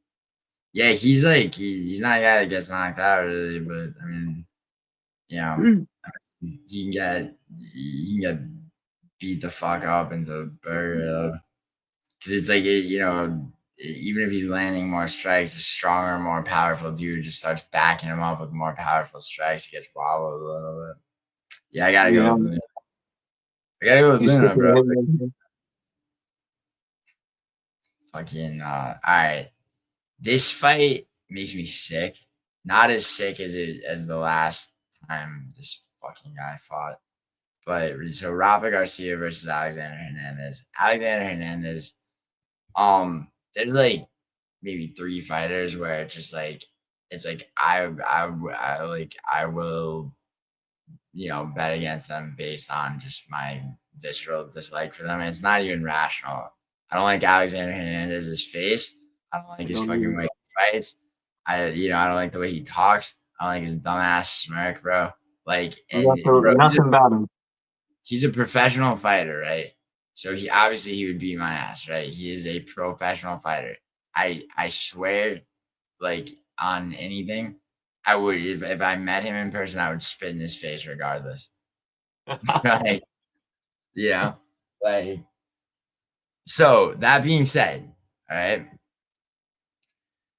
Watch this video get shadow banned for that, by the way, of all things. Fucking no, but so dude, so it's like all right, so the Hernandez is better at lightweight, right? He's been fighting at lightweight. Knocked Chase Hoover out, knocked out old man Diego Ferreira. But you know, the thing about that too is that like he has a round and a half of cardio in him, which is why he rushes out trying to kill his opponent right away in every fight, right? Rafa Garcia, yeah, he got, you know, ground and pounded, and finished by Grant Dawson. But, you know, he just knocked out Jared Gordon with elbows. I'm pretty sure it was that post-car crash. Yeah, it was. Yeah, Jared Gordon had that undisclosed car accident that he was in. Yeah, I actually picked Gordon in that one. I was very, very surprised at the outcome of that. Well, yeah, come to find out later that he had a fucking car accident. Yeah, exactly. Yeah, he got hit by a car that morning. He still lasted into the third round. But anyway, yeah, Vince Pichel, who's actually he's another dude like Davey Grant that's like old man, like Yeah, terrible. Yeah, Rafa Garcia beat him by decision. He quit Clay Guida, it was pretty old, and but from like him. hmm, fucking his losses aren't bad, to be honest. Hawk Parast, Drakkar Close. He beat Natan Levy when Levy was undefeated. Manashata, yeah. Yeah, so it's like, okay, so Rafa Garcia, right? It's like, Even the Chris Grudesmacher, like, I don't think that's a bad loss. I know a lot of people probably disagree with me there. I really don't think that one's a bad loss either. bro, I'm trying to remember that, dude. Yes, He's like like, a real like grinder type of fighter, if you remember. yeah. I'm trying to think of that fight. I'll go back. Like, I had actually picked Rafa to win that fight. I fucking picked that one wrong. really, Yeah. dude. I mean, so yeah. So the thing, all right. So Hernandez got 2 inches on him, 2 inches of reach, blah blah blah. All that shit, right? I mean, Rafa Garcia. There's a submission. See, it's like if it, halfway into the second round when Hernandez, if it gets that far, right, Hernandez hasn't finished him, then it becomes Rafa Garcia's fight. He's got to take back the second round and win the third because I don't see it being a fucking finish for him. It could happen. It could happen, right? If he gets him down, right? But really, I mean, if he gets him down, it's just like control his ass and win the round, basically. That's what I'm hoping for. Because I mean, bro, it's just like that. Hernandez is ranked now off of off of gifts. It's like the Mike Malott of fucking dickheads from Texas, LA. With you know, Yeah. um, but yeah, bro. I mean, the Oh, I smart was not money. expecting him to beat Diego Ferreira. That's kind of what has me a little hesitant. See, I knew he would, bro. I knew he would because Diego Ferreira is old, bro. He was old as fuck by then. And he had and bro, his chin was dusted, you know. And it's like Yeah. how he beat dude. Chase Hooper was beating him on the feet, and then Chase Hooper got lazy. 30 seconds left in the round. He's like, he thought he could coast. He left himself open, and then just boom. Because dude, the way that Hernandez I fights. actually picked that one right. I predicted that one right. I knew he would beat Hooper. What really? Yeah. I That's know Hooper was on a streak at the time, but I didn't see that one happen at all for him. that was a yeah, that would be sick, bro. See, the thing is, like, Hernandez knows his cardio is not. I mean, maybe he doesn't know. Maybe I don't know if it's that he knows his cardio is only gonna last so long, or that he burns himself out, being all like like the way Hernandez fights is all like like like he's like running at you, trying to like do and yeah, and but he does try to finish people early, so that being said, dude, it's like, Rafa's got to weather a storm, as they said. Yeah. I think Um, I'm gonna go Rafa. I yeah, really see him like being really capable of weathering that storm. You yeah, know, yeah, I do think that it will come down to a possibly a split decision if Rafa doesn't submit him in the second or late third. yeah. It would if it's a finish for Rafa by sub, it would be the third, I think. But I think I'm going Rafa decision. I think like God, it's like the smart money's on Hernandez, bro. But like, you know what?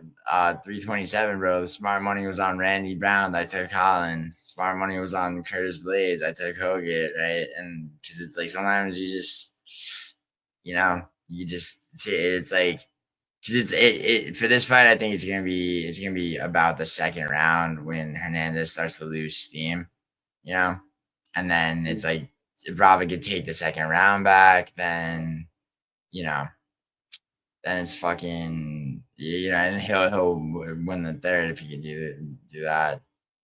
I mean, So yeah, I could see a split decision where one judge disagrees on the second round.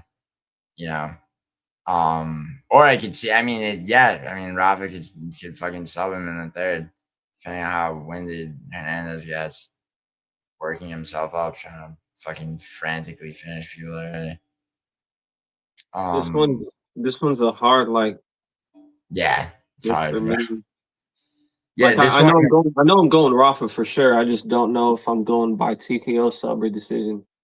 Yeah, I'm gonna say decision just because it's been a minute since Robert's finished anybody, but sub is not a fucking. I mean, a TKO is unlikely unless it's unless it's a ground and pound But I mean, yeah, Hernandez he gets subbed. I don't necessarily see him getting knocked out. Moicano subbed him if you remember. Yeah. Oh yeah, he lost to Billy. Yeah, he was such ass at featherweight, bro. He lost a split decision to Damon Jackson. Billy Quarantillo finished him. Yeah, he was getting brutalized in featherweight. I wish he would I have think it's stayed there. pretty crazy that he even moved down in the first place. No, he started as a Hernandez. He started as a featherweight and then He moved did. up I to thought he started at lightweight. So he debuted against Cowboy Cerrone. I think that, and he wound up knocking out Cerrone in the second round. Or no, he debuted against sorry, I fucked up. He debuted against Dariush. So I guess he did debut. He got knocked. No, he knocked out Dariush in the first round. That was After the fake glove touch, right? And then he lost to Cerrone. I just fucked that up. After what? So He only KO'd Benil because he fake glove touched him. Yeah, you're right. Yeah, that's why. Yeah, and that's why everyone hated him going into. Yeah. And then he was talking shit against Cowboy, and then he got head kicked. Yeah. And then he did. I guess he did go down to refight. He thought he was Conor McGregor or something.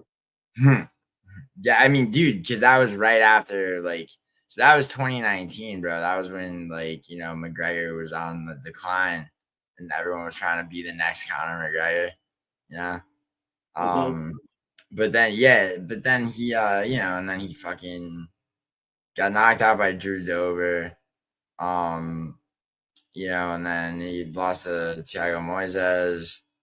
I think Moicano was still at featherweight. I can't remember in 2022 when Moicano subbed him. Quarantillo was always a featherweight, knocked him out. He went up to lightweight and beat Jim Miller. I remember watching that fucking fight. And then he lost to Bill Aljo, lost to Damon Jackson, split decision. He missed weight in that too.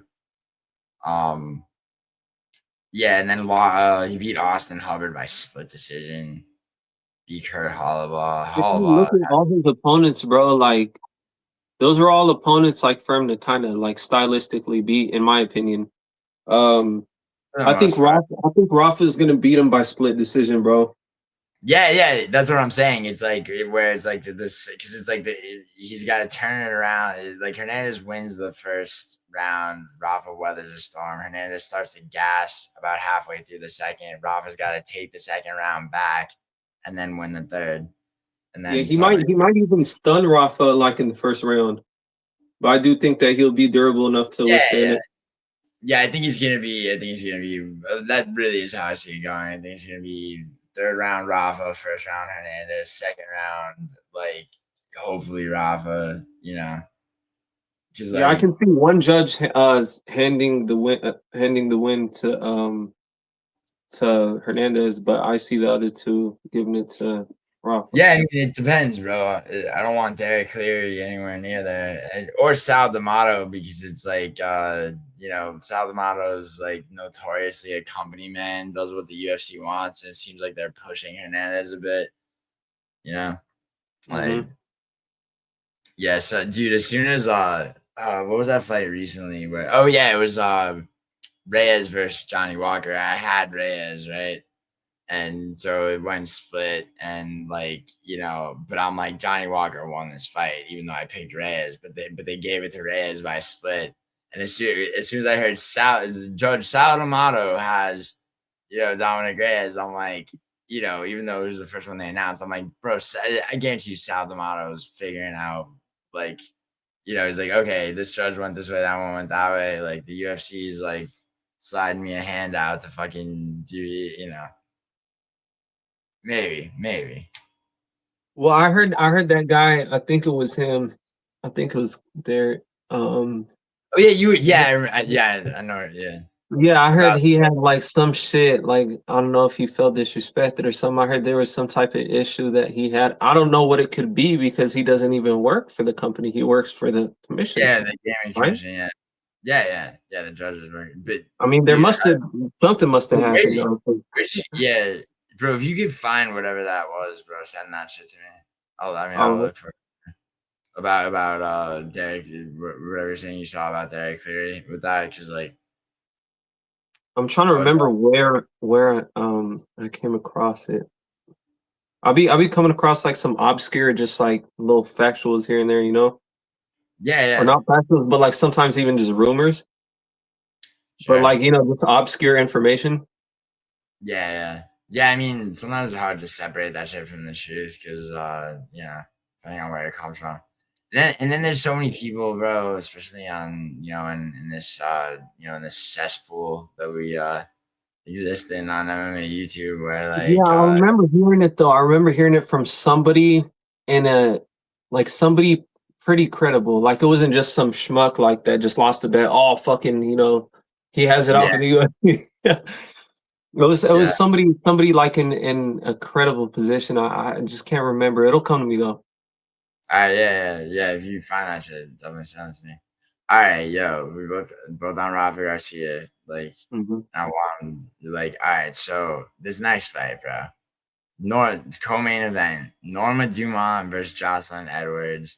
Jocelyn Edwards, underdog for whatever reason. Well, I know why, but I think Jocelyn Edwards is going to absolutely destroy Norma Dumont. I think it's going to be a decision only because Dumont is going to go to the ground because Dumont will want to take it there. But Jocelyn Edwards finishes people by knockout, by sub. She's rear naked choke Nora Cornell. She knocked out Priscilla Cachoeira. Fucking knocked out Chelsea Chandler. Rear naked choke against Tamiris Vidal. She her losses are only by decision. Aylin Perez. I forgot how long she's been in the UFC. Carol Rosa, right? But yeah, dude, she's she's an animal. She's been getting better and better too. My boy Klaus, if you remember him, he's in love with her. Which is like, I mean, to each their own, but I mean, I'm in love with her fighting style because yeah, bro. I mean, she's she's one of those, it's like I was saying about women's bantamweight, like, you got some aggressive, like, where WMMA becomes like, not the picture that's painted usually, Yeah. I mean, let's see. Edwards getting it done by third round rear naked choke. That could happen for sure. Yeah, I'm looking at Dumont's record too. She hasn't. She debuted and got knocked out by Megan Anderson, and then she lost a split decision to Macy Chaston. Other than that, she's won all her fights by decision. Jocelyn Edwards, bro. Jocelyn Edwards, like, she hasn't. She has not failed to finish an opponent since 2.5 years ago. I mean, and that's so that's 4 straight opponents, and you're talking about ranked. I believe Chelsea Chandler was ranked. I remember when Edwards fought her because that's how Edwards got ranked. And then that's a first round knockout. Third round rear naked choke before that. Knocked out Priscilla Cachoeira, second round RNC against Nora Cornell. Yeah, and that was, and bro, she just fought in Cachoeira's supposed to have like a chin on her, huh? She's supposed to have like a blockhead for a female. Yeah, bro. Yeah, she's a zombie girl, right? Bro, she I mean, she's supposed to is right though. Yeah, because Claudia Segula beat her in February, but and she was she was eating shots to the temple, like combos to the temple off Segula. And Jasmine had her on the ground. She might get knocked out instead of submitted, but I think I might stick with that third round RNC. Yeah, for sure. I mean, bro, I like if it's gonna be a finish, I think it's like a 50-50 shot just because because of how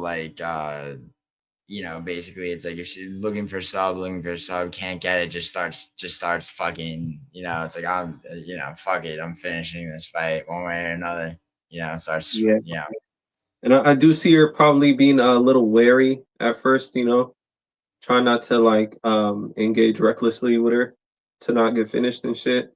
Yeah. So I think the third round sub might be yeah. I mean, Norma Dumont's defensively responsible for sure. I mean, it's just like she's just not. I mean, bro, she's just less. Jocelyn Edwards is like, bro, it's like she wants her she wants you to retire. She wants you to have to retire from injuries. Like that's how she fights people. Norma Dumont has a more measured pace and everything. And I mean, a lot of the time when you have that stylistic difference, it favors the more measured fighter. But in this case, bro, I mean, and it's like, dude, Edwards probably better everywhere. I mean, she's got, yes. I mean, go to the stats for a second. I remember being disappointed in her early on when she was featherweight, because I thought she was gonna clean house. I thought she was gonna be featherweight champion, but or at least fight for the belt at featherweight, even though that shit wasn't even a division. Well, they got rid of I was gonna say they got rid of the division. Yeah, it never that's why when they say, "Oh, Amanda Nunes double champ," bro, that never was. They never even had fucking top 10 ranking, let alone top 15 ranking. Come on, man, what are you doing here? The thing is though, Amanda Nunes retired the featherweight division because she was double champion and shit. Fake featherweight division is, as far as I'm concerned, bro. That shit never happened. I mean, Jermaine Durden was champion for a while, and then, but I mean, I see that argument. But the thing is though, is once Amanda Nunes retires, it they didn't have even 8 or 9 female featherweights to keep the division going. So it's but you can't say Amanda Nunes isn't a double champion because she beat 2 different people. But I mean, yeah, dude, I hope she comes back and smokes Kayla Harrison, bro. I really do. But it's like how can a division be a division if you don't even have a top 10, let alone 15 rankings, bro? I just don't understand that part. They might have had top 10. I can't remember, but I don't think so. I think the max they had was 8 or some shit. Yeah, it was. It was dwindling by the time Nunes retired it. But I mean, yeah, no, I mean that's why they got rid of it. But yeah, dude. So I cannot believe it. I can't believe that they were actually considering getting rid of men's flyweight before they would get rid of that division. That's fucking. Bro, man. I mean, bro, if it weren't for Demetrius Johnson, they wouldn't even have a flyweight division. Yeah. If it wasn't for Henry Cejudo. Well, I mean. He saved it. He beat TJ Dillashaw. When TJ was going down there to kill the division, remember? Yeah, but I'm saying the original existence of it was. Do you remember? Because they had the tournament that Demetrius Johnson won. So that's the Ultimate Fighter tournament. Yeah, right. Yeah, and then he won that, and then he's the longest, most title defenses of any. What I liked about that season was everybody in the Ultimate Fighter, everybody was a champion from different organizations. That's crazy, huh? What season was that? I don't remember the number, bro. Yeah, but I remember that was their big introduction to the flyweight division. You know what I'm saying? Yeah. They're gonna build all these champions from all these places put them all together, make them fight, and then whoever is the best going. Yeah, bro. Do you remember some of those wins he had? What was his name? Fucking both his names are like one syllable. Dude was really good. Like those some of those like the original like really good flyweights in the UFC. Fucking because when people like Demetrius Johnson should be in anyone's like top 5 best, like especially if you're just talking about UFC. Who am I thinking of? It was fucking John Dodson, bro. John Dodson, no joke, bro. Like and then Joseph Benavidez, bro. Fucking yeah, dude. Some of the DJs wins then, bro. The magician. The magician, hey, he was small, bro, but he would beat up people like pretty bigger than him in the division. Oh, he jumped up to 135. Right, dude. Actually, John Dodson was good. I was thinking of Ray Borg and when DJ armbarred him. Fucking. Oh yeah, when he slammed him, he armbarred him. Yeah, that was a big deal too because that was when he broke the record for most consecutive title defenses of any champion in the UFC, and then right after that, lost a split decision to Henry Cejudo. And then he fought those and that's when he got, and just because he lost the title, they couldn't wait to trade him the one for fucking Ben Askren, bro. Bro, that was a good trade. Awesome trade. It couldn't have played out better for the UFC. Bro, it played out perfect. Perfect trade to make. In a way, because of what it did for Masvidal, bro. What it did for everybody, because if it wasn't for that trade, there would be no BMF champion, and there would be no BMF numbers. You know what I'm saying? Yeah. Whatever. Yeah. That belt came in handy, and it saved a couple of pay-per-views, didn't it? Hey. I know people don't like it. I'm not really too much of a big fan of it, but it was born from that trade. You know what I'm saying? Yeah. Also, bro. That master class in striking off that spinning back fist of doom that Ben Askren did. Hey, how the hell did he come to the UFC and get knocked undefeated and then get knocked out in every single fight? Robbie Lawler knocked him out. There's a still shot image of him knocked out while Robbie Lawler's punching him back into consciousness. Bro. and then he gets choked out by Maya. That's crazy, bro. Bro, he's like one of those guys that has like a weird you ever hear? Okay, so there, how Drew Dober when he talk and Josh Emmett actually when they look like dude like Josh Emmett looks like some West Virginia coal miner, right? Like with a pickaxe under their one arm and like a bucket of coal. But then he opens his mouth. He's got this weird voice. It's like an androgynous voice. Drew Dober too, and Drew Dober's mouthy. Like Drew Dober talks too much. It's like Ben Askren is like that, but also looks like soft and like weird. It's like his body build and shit. Like he just looks kind of like a marshmallow. He's like everything about him and his whole energy and like demeanor it makes me think of like a couple where it's like the husband is like just getting snipped at and bitched at by the wife, and and then like she tells him what to do and he has to drive a minivan and the whole shit. I believe he does drive a minivan, doesn't he? Really? I believe he does, bro. Don't quote me, but I really do believe he does. Dude, Ben Askren, what a guy. Yeah, I think him and Masvidal squashed the beef now ever since he recovered from that from his close call. Oh, right. With the whole lung disease and shit. Yeah. Masvidal like his statement. Yeah. Too bad about him recovering. Yeah. What you mean? I'm just being a fucking sociopath. Sorry. I know he had complications, but I think he's good now, right? I don't know. I believe I wish he wasn't, but damn. All right, yo, main event, Douglas. fucking Aljamain Sterling versus Yusuf Zalal.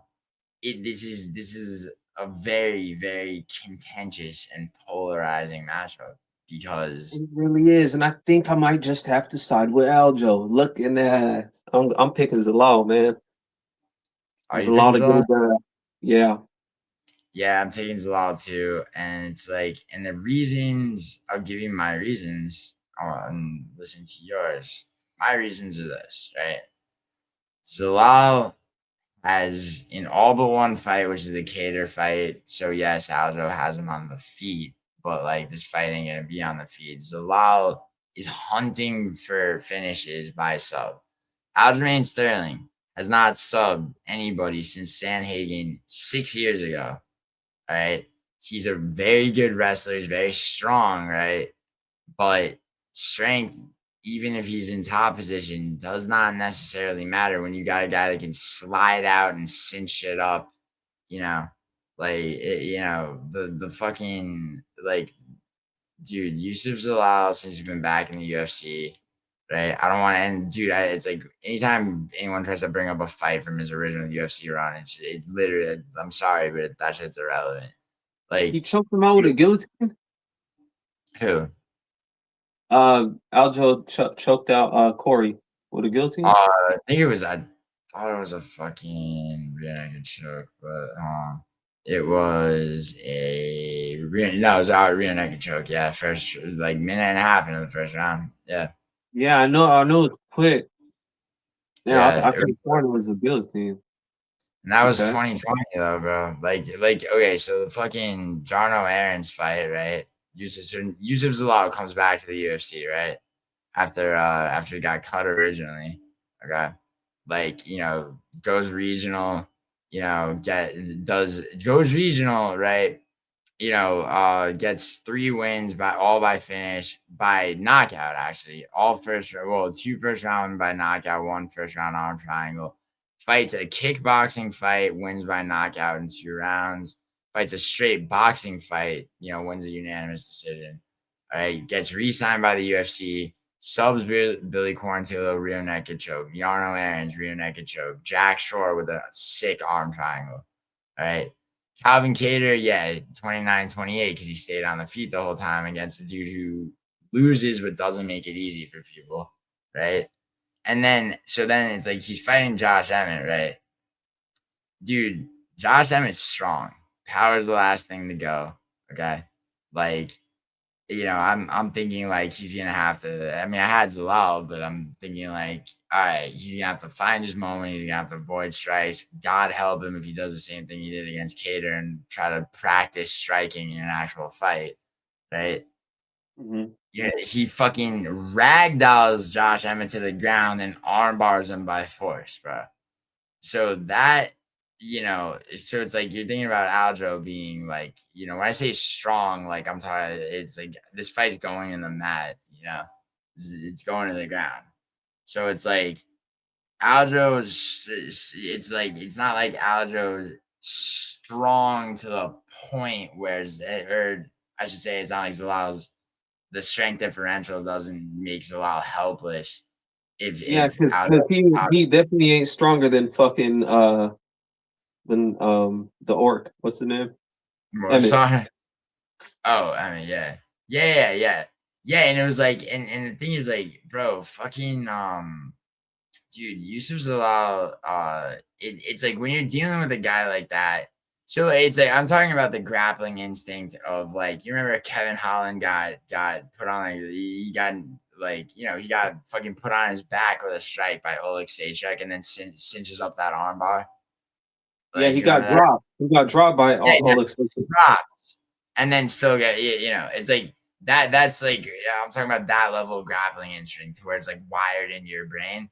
Like that's what you're dealing with Zalal, where it's like if there's a split second to reverse position, if there's a split second to grab like a fucking, you know what I mean? Like I'm talking about Frank Mir, Brock Lesnar first fight, where Frank Mir's taking Cinderblock fist to the face, whips around and fucking like that type of shit is what Zalal's capable of, right?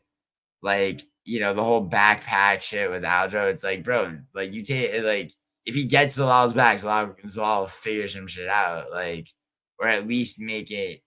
Now that being said, it's like, could Aljo win a decision? Of course he could. Like, he's not finishing him unless Zalal is still like capable of being lured into a striking fight. Aljo has him on the feet, which is fucking weird to say, like, that Aljo has somebody on the feet, but he does. Yeah, probably. But like, it just, I don't see it staying on the feet, not even for half a round. You know. Like, yeah. I think Aljo. Like, I know, like you said, how some people have it wired in them, like that instinct. Yeah. I think Aljo has possibly gotten accustomed to being the one on top, taking him down and shit like that, getting the back. For sure. Sick I wrestler. think he's going to be caught off guard when he gets put on his back. Possibly. Yeah, very much. Very much. I think also, like, dealing with, because, like, bro, like, you're talking about, so, like, for example, so he won a split decision grappling match, a 5-round grappling match against Chase Hubert. Split decision. It was close, right? Like, you remember the Cejudo fight when Aljo was champion at bantamweight? Yeah. Very, very close, right? It's like, and it's like with Dillashaw, bro, like, yeah, bro, it's he fucking ground strikes because yeah, he could do that. He could, he could maintain top position and just rain down shots on a guy who's no kind of jiu-jitsu player, like, but like, it's like earlier subs in Sanhagen, knee bar and Cody Stamen. That's like nothing special if you're, headed to be a champion. You got knocked out by Marlon Moraes by a knee. That, I mean, we're going back quite a ways, but like, still, I mean, most of his wins are by decision, and a lot of that had to do with control time. I mean, like, you're not, like, you can't keep, I don't think he's gonna be able to keep you maybe for a round or two, bro, but like, or hold him against the kid. But it's like, bro, Yusuf Zalal is so slick with the jiu. He'll crawl up your back and submit you. Like, if you're trying to hold him against the cage, he'll like figure out a way out, and Yeah, I think he's slightly slicker than Aljo. I think oh yeah. Like, can he get taken down? Possibly, but I think in the middle of that, I think he might try to scramble, take the back. Yeah, wizards scrambling. Or throw up like a triangle or an armbar or something.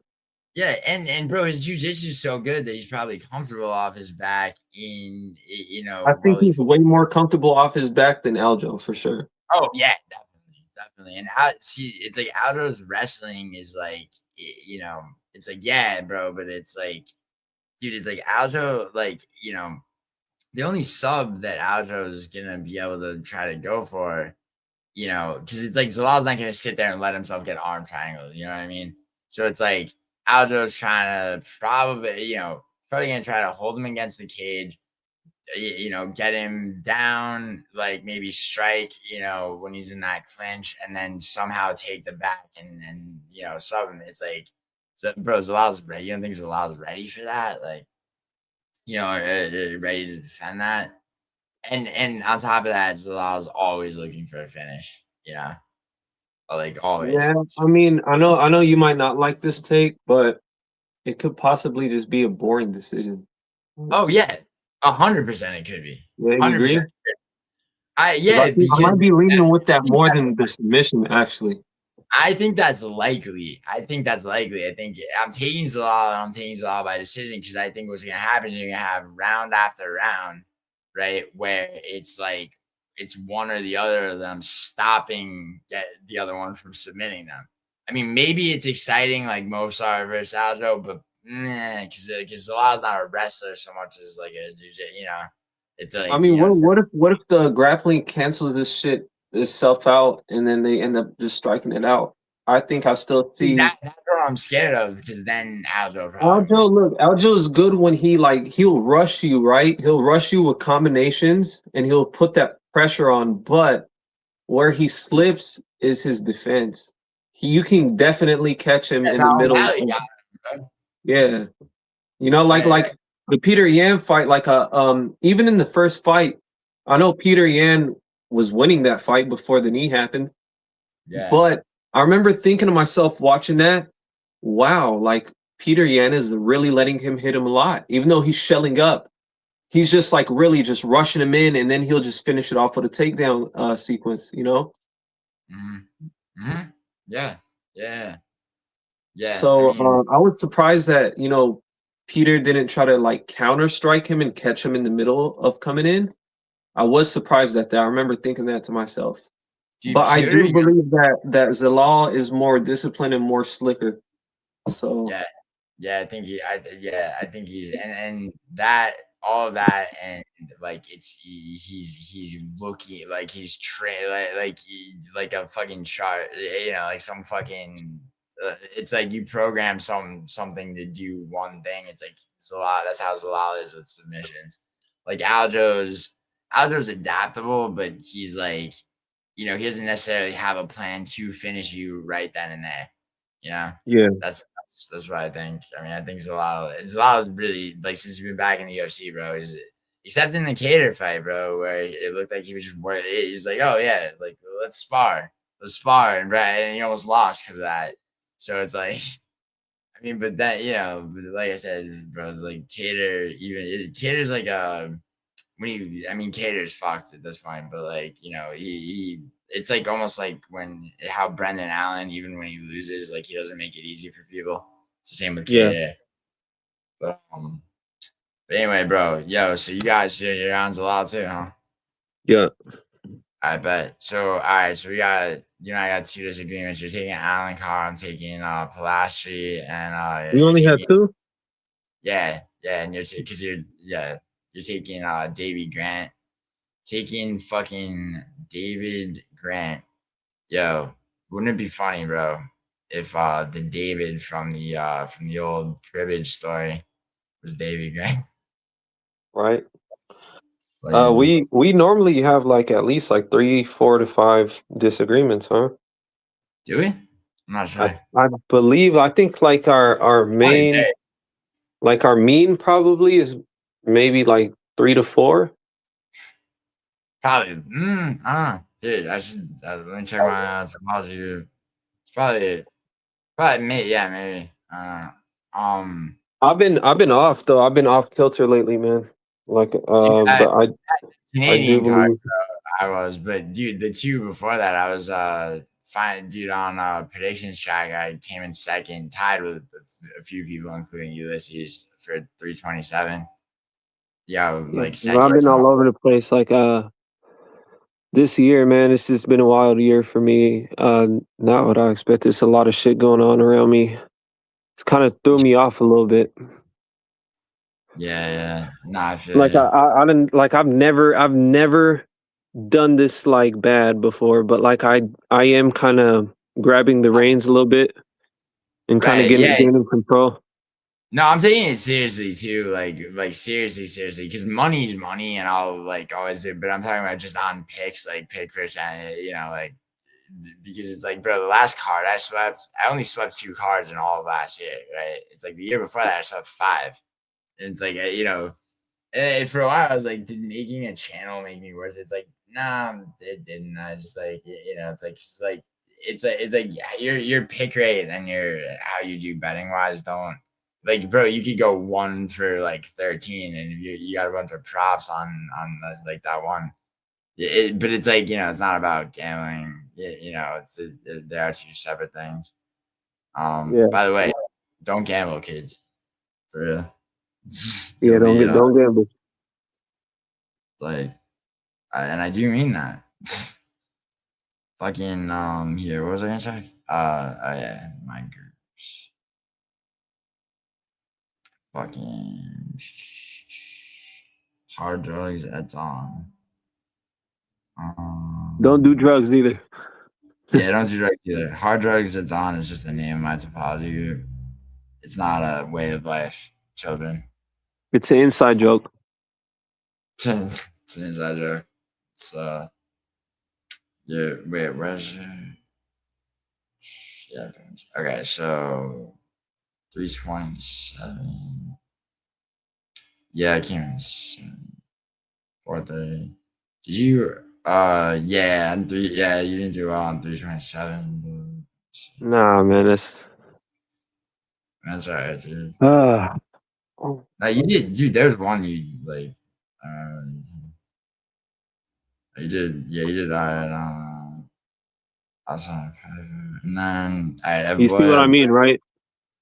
Yeah, well, I'm looking. It's like never, bro. Like never been this bad ever.